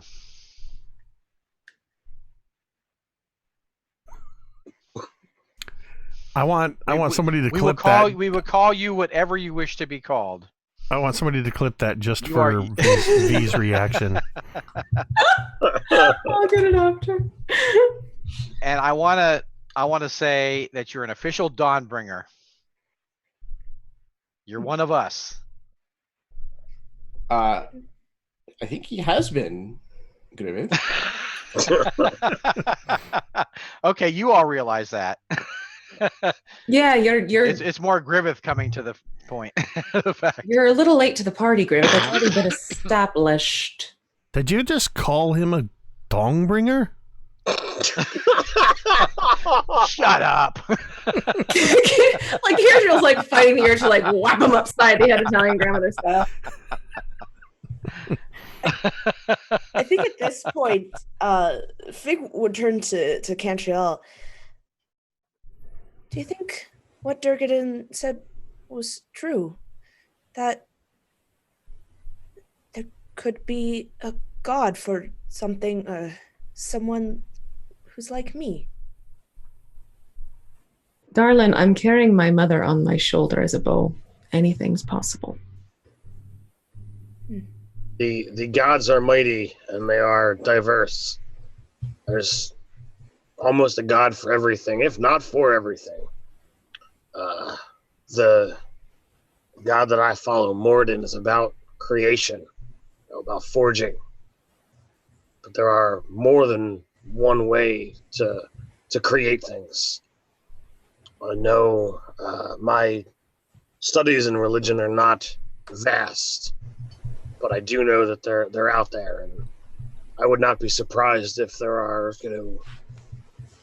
maybe gods created by gnomes or inspired by gnomes with their tinkering that would be more in line with your creation. But I would not be surprised. Do you think that my master, the one who created me, would be my god? No. Not if he was mortal like us. He'd be more akin to a father. That is all very odd. But yeah, you bring up Dawnbringers, and I have to say that that was quite an experience back there at the bridge. When I look to Talmud and Griveth and Cantriel, did you have anything like that when you were in the Citadel? No. You know, Thorgarn, we can now say that we are God touched. It's true. I mean, we're brothers. Our gods were standing side by side. We are war brothers. We are brothers of this oath to defend the weak, protect the innocent, and do the right we can in this world. I think we're all a family in that regards, and we've Durgadin said he doesn't know why the gods brought us together, but clearly the gods have had a hand in directing our actions. Clearly. He shook my hand. Durgadin the Black shook my hand. Aye. And Moradin spoke directly to me. And Eldath to me. They saw the two spectral gods there, right? They just didn't hear them. Yes, everybody saw the spectral gods. They just did not hear what each of them, and neither of you heard what the other one said. Right.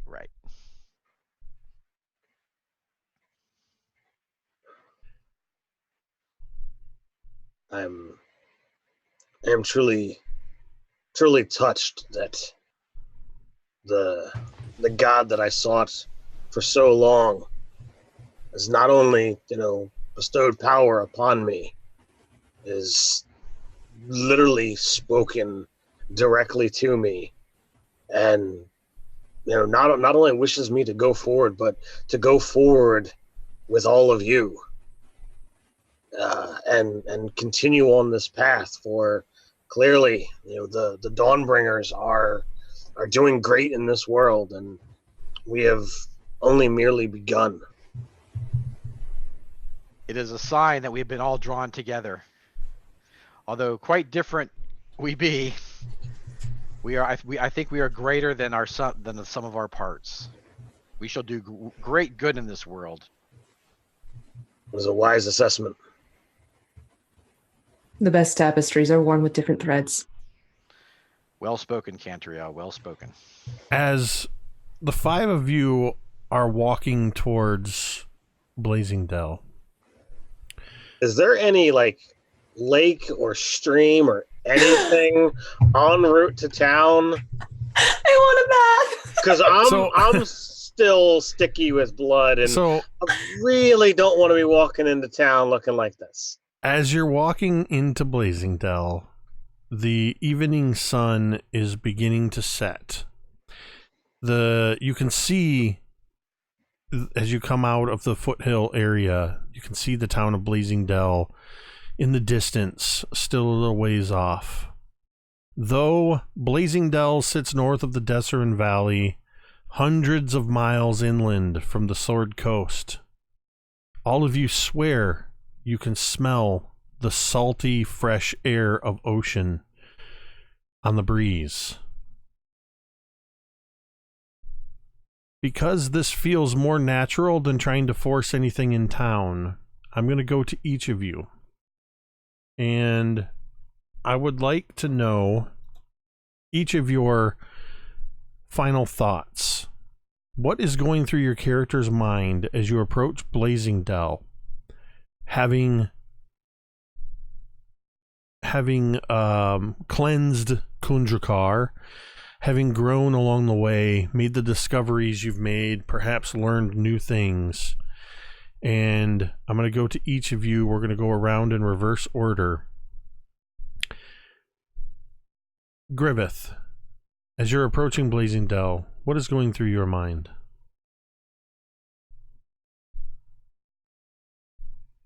Okay, so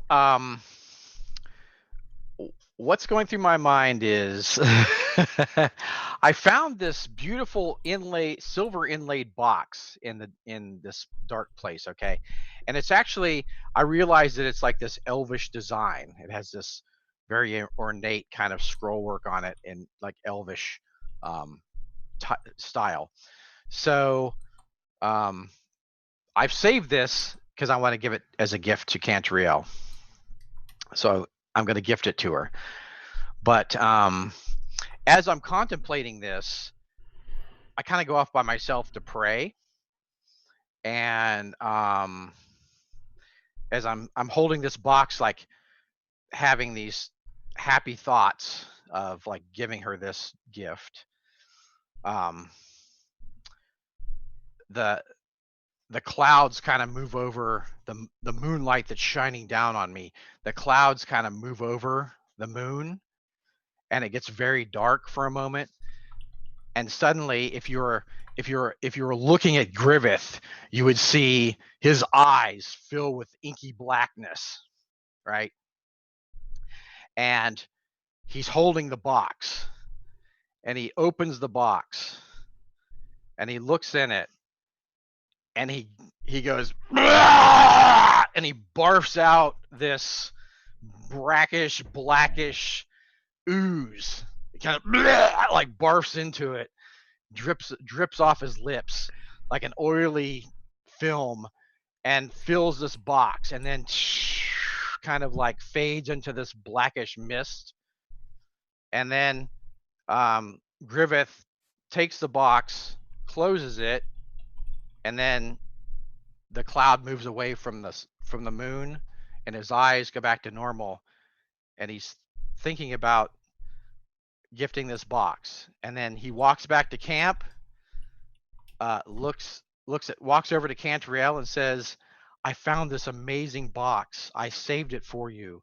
I found this box in the dungeon, and it has amazing scroll work on it. I want to give it to you. So I give it to Cantriel. She won't accept. She won't even touch it.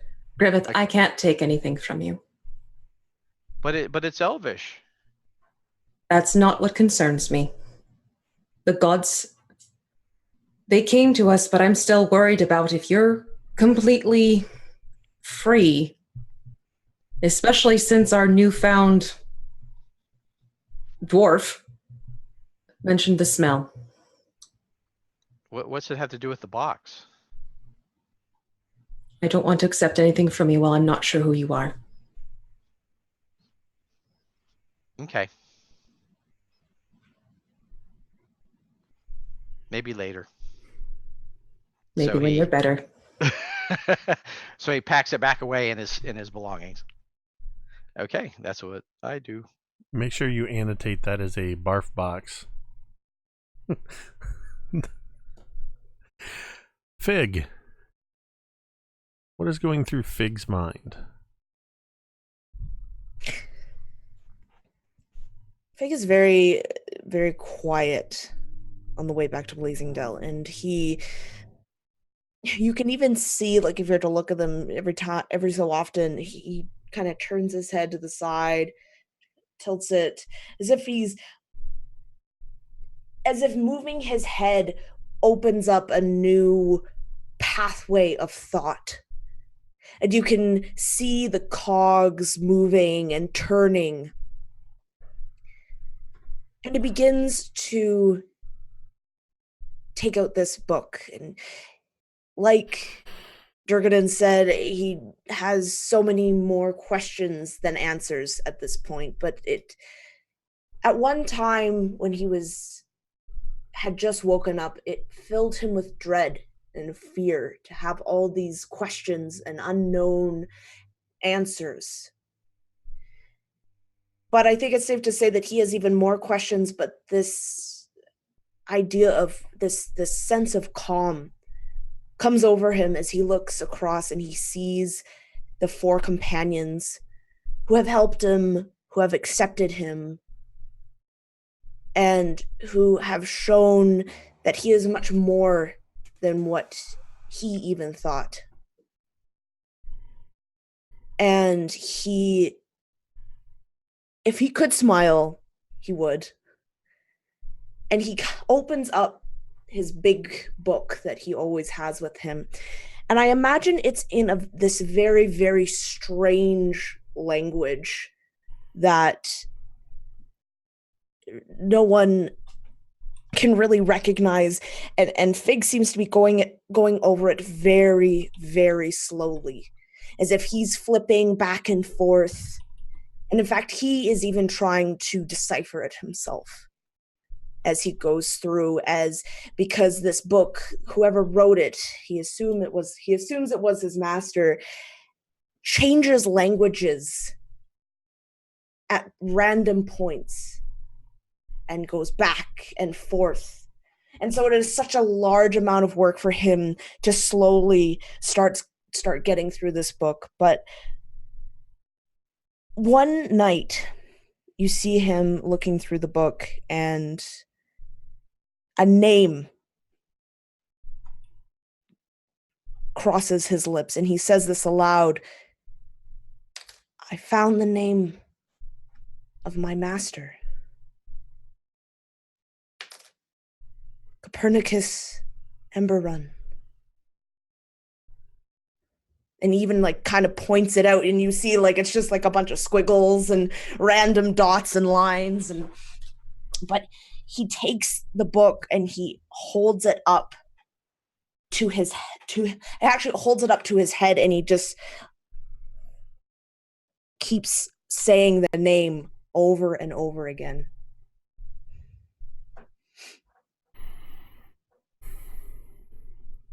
Thorgarn. So Thorgarn is, heavy with thought. Yeah, he's done great things with these new companions, and to be told that he's been put on the path by the gods. He thinks about all that's happened to get him to this point. He looks at Father Greffin, the spirit behind him that's almost always there. He calls to mind his former adventuring party, which all of which were slain in the in his previous adventures. So he thinks of the gnome who he cared for deeply, Shamorla. He thinks of the dwarf warrior Leskin, and he pulls out Faithkeeper. His up until he got the sword from Talmud, the only real magic item that he had was bestowed upon him when Leskin died. He thinks of the cleric, the first one of the faith after all of his clerics and initiates were slaughtered by orcs. He thinks of the human rogue Tren, who died because he didn't see a trap. And he felt that for so long, death was following him and claiming those around him. And he's overcome with emotion, something that's not very dwarf-like when it comes to this kind of emotion. And he looks at the four companions that are around him, clearly still alive, venturing so into so much trouble, over just what it was a week short trip, but the moments when we were at our worst, when Fig and Griveth were down and his own cousin was attacking his other ally. He thought, here it is. This is where death was going to claim them all. But yet, because there was faith, because there was the gods looking after them, clearly we saw proof of that, earlier in the day, that perhaps the shadow that was looking over his shoulder isn't really there, and that it was just the spark, the beginning of the fire needed to push Thorgarn towards where they are now. The metal must be heated to be shaped into, whether it be a tool or a weapon, whatever it's going to become, it must go through the furnace first.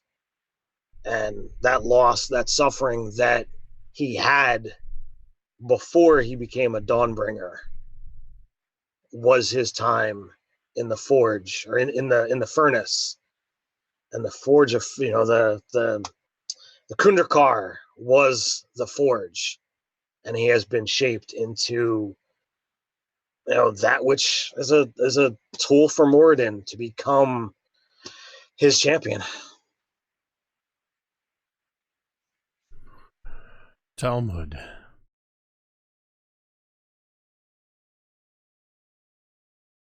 Talmud has spent a lot of the journey back to Blazing Dell reminding everyone that they met Durgadin, and that he got to shake his hand, as if no one else there had interacted with him.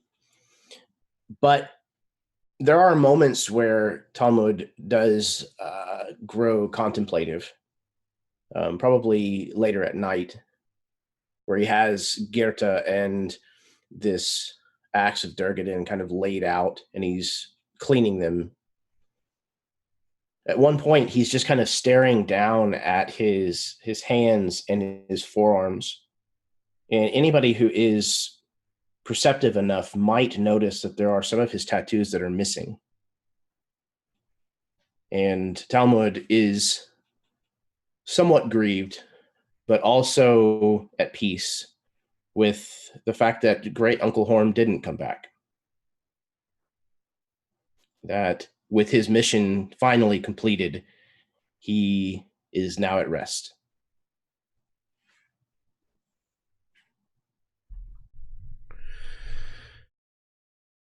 And Cantriel.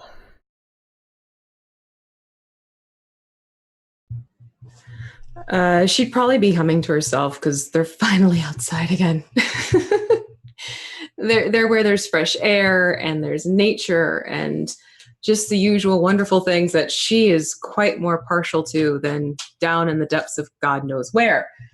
So she'd just start humming to herself, and then as the evening would roll around, she'd sort of just, observe everyone going to their separate spots and doing what they do. And she'd pick up her guitar and she would just start strumming a little bit of the song, sort of like to get everyone sort of lulled to sleep type of thing. And then just when the kitten's being a brat, just when she thinks that everyone has actually fallen asleep, she'll start to sing sort of like a soft lullaby. As the darkness fades and light begins, the adventure draws to an end, but the story will begin again. Of that the brave Dawnbringers, the dwarven kin barbarians, a wizard's spell, a paladin's, and either bard will sing again. Of they the brave Dawnbringers, and they are ready for the storm. Yes, sir, ready, they are ready for the storm. Ready for the storm. Oh, give me mercy for my dreams, 'cause every confrontation seems to tell me what it really means to be a great Dawnbringer. And when you stand beside my side, you face the monsters that arrive. I should have realized I had no reason to be frightened. So I am ready for the storm. Yes, ready, I am ready for the storm. I'm ready for the storm.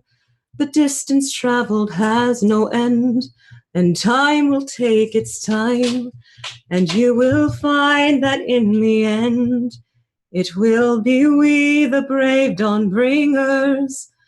And when the sky begins to clear, the sun it melts away all fear.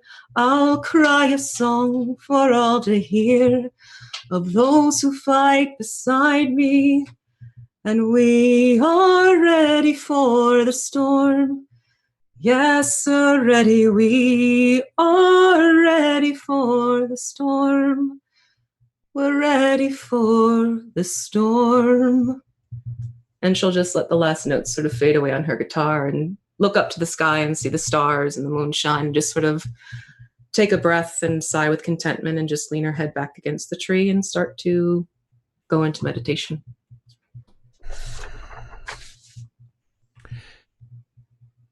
That was beautiful, V.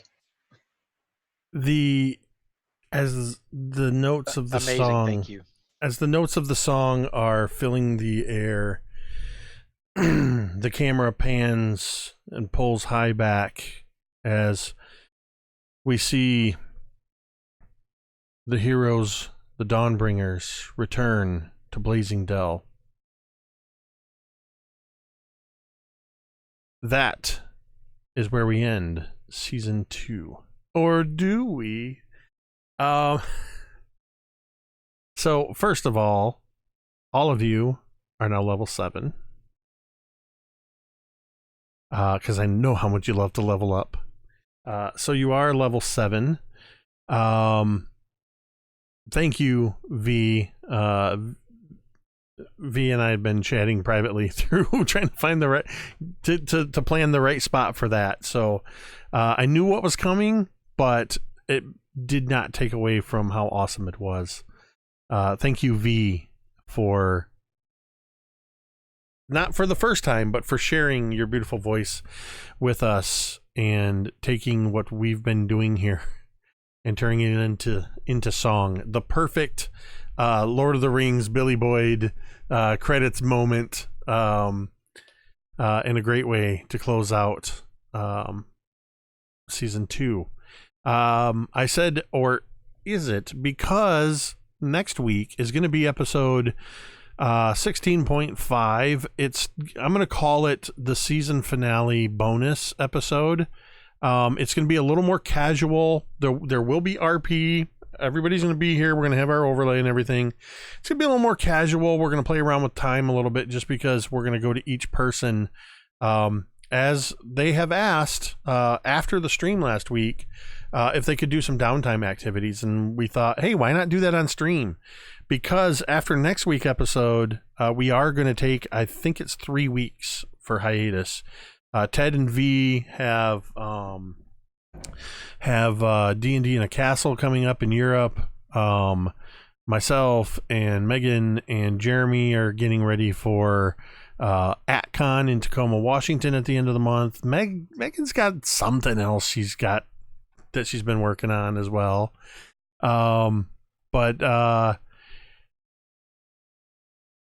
Yeah, that I had intended that this episode would end with us doing some stuff in town.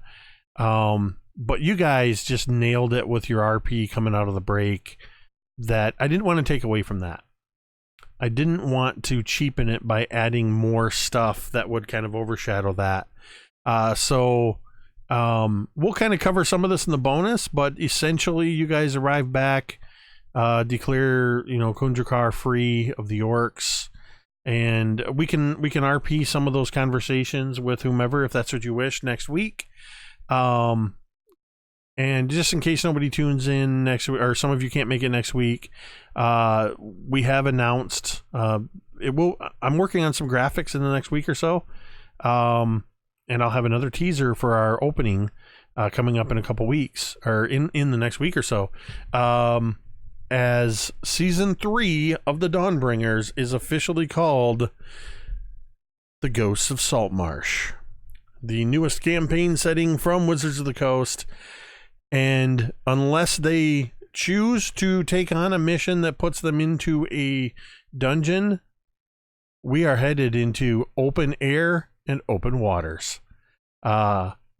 We've spent a grand total of 32 if you count the side quest episode that we did, 32 sessions underground. Oh, I think there was like a total of like 4, maybe 5 of those where you guys were in Blazing Dell or you were in Oakhurst, that you weren't actually underground. So yeah, we're definitely going to be doing some Ghosts of Saltmarsh. There's a good chance, depending on how this, because this is I had some ideas when we started this. You guys have just opened things up so much with the richness of your characters and the interplay that I'm still playing with some of these narrative threads that I've kind of sown, as well as the rest of you. We're going to play it by ear with season 3. It could either be a really long season 3, or we may take a point and say, you know what, let's break it up into season 4, and we still are in that Ghost of Saltmarsh sort of setting. I don't know what's going to happen.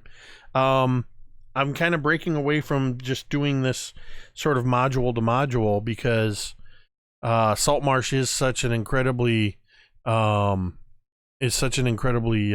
rich setting that they've created, that this is it's not a true like open world sandbox, but we're going to treat this like a limited sandbox. I'm going to present you with a lot of options, and you guys are going to decide where the story goes. I'm not going to give you a single narrative thread. We're going to have several options, and you're going to have to figure out where you want to go. So I'm very excited about Ghosts of Saltmarsh. Huge thank you to D&D Beyond. They're not an official sponsor of the channel, but they are supporting the channel, granting insider access, which is allowing us to have the overlay. And next season, you'll see a lot of that. You'll be able to see in real time if you're on. Right now, I think it's only while you're on Twitch on a computer. You can mouse over, you can see the characters, and we'll have real-time upkeep on those characters for conditions, hit points, etc. So that'll be very exciting. We'll have some new graphics, new intro, and I'm already cooking up some pretty fun stuff for Season 3, which is going to begin in about a month. We'll have an official date. Be sure to follow... I don't remember how to do this now. Chessex left. He does all my stuff. Usually, there it is. My own name. Be sure to follow me on Twitter to keep up to date if you don't already. Type in any of these amazing people's names into the chat right now, or if you're watching on YouTube, look down in the information bar. Everybody's links are there. Follow them on social media, because you're a fool if you don't. Check out their Facebook pages. Check out their side projects, their main projects. There's so many great YouTube channels and games and everything. I'm still on a high from last night. You need to head over to Erasmus Expeditions. Check out the Momentum Whispers and Fragments campaign. We had what is one of the best role-playing sessions that I've ever experienced in my entire gaming career. Happened last night, and that's because of Jeremy and the amazing cast of players that I got to play with. I get to play with another awesome group every other Tuesday over on Dice on Ice. Megan is running us through Curse of Strahd, where I'm playing Eli Lancaster, a dwarven fighter with a bit of a storied past. Coming up in July, returning in July, I will be showing up once again on Fridays, or rather one Friday a month, on Nerdarchy with Ted as a DM, as we are going to have a few more episodes in our with our characters in our Loot Crate arc that we've been doing for almost 2 years now. RPG Crate, not Loot Crate. Or sorry, not Loot Crate. My bad. Yes, RPG Crate. I literally just watched my video from like 5 years ago about Loot Crate. And of course, I've yet to appear in a DM Scotty game, but Scotty, I know where you live mostly. I have family down near you. I'm coming down to see you sometime. If I'm gonna game with Scotty, I'm going to the Craft Fathers crafting lair to see where all this. So I just invited myself over to Scotty's. Yeah, you gotta come. You gotta come with my new game table and come in. Actually, we'll figure it out. We'll figure it out, and we'll make it happen. And very few have gotten to make that pilgrimage, but It's definitely on my bucket list, so we'll make that happen. In the meantime, and even less have come out alive. right? That's why we don't hear so much about it. Exactly. Maybe I want to wait until Griveth gets cleansed of this taint before I go did I visit say that out Scotty. loud? Hey, he might give you a box of vomit. Yes, I'm a little leery about accepting any gifts from Scotty. I do want to say before we go, once again, as always, the biggest thank you to you, the audience, coming out to watch us each week. We see you there in the chat interacting, even if you're lurking. Sometimes when I'm just checking the stats, I don't call you out because I respect if you just want to quietly watch the game and not be active in the chat. That is perfectly fine. But thank you, whether you're just watching quietly, if you are donating bits for Domain Dice, if you are Chameleon Fam, Joey P, making it rain Domain Dice. And that's literally what he said when he donated 10 more Domain Dice. He said, it's raining dice. Normally I interject with those, but the donations that came in tonight were during some pretty big RP moments. So I just thanked you in the chat. But we greatly appreciate that because all of that kind of stuff, it's fun. We love, having you participate in the stream in this way, and influence the game in this way. I absolutely, as a DM, do not care if rolls are re-rolled and these great things happen because it's all of our game. And this is how you guys are influencing it. And it all of that, those bits and those donations go right back into Mini Terrain Domain so we can continue to bring you awesome content. So thank you all so much. Please tune in next week for the bonus episode. It's almost like the in the UK when they do the Doctor Who Christmas specials after the before the seasons kick off. We got one more in the chamber for you guys, so please tune in next week. Thank you, Scotty, Megan, Ted, Jeremy, and V, as always. I love you guys. I love this game. I love Thursdays. And so we are going to, once again, end the stream the same way we end every stream. And you can say it with me if you want.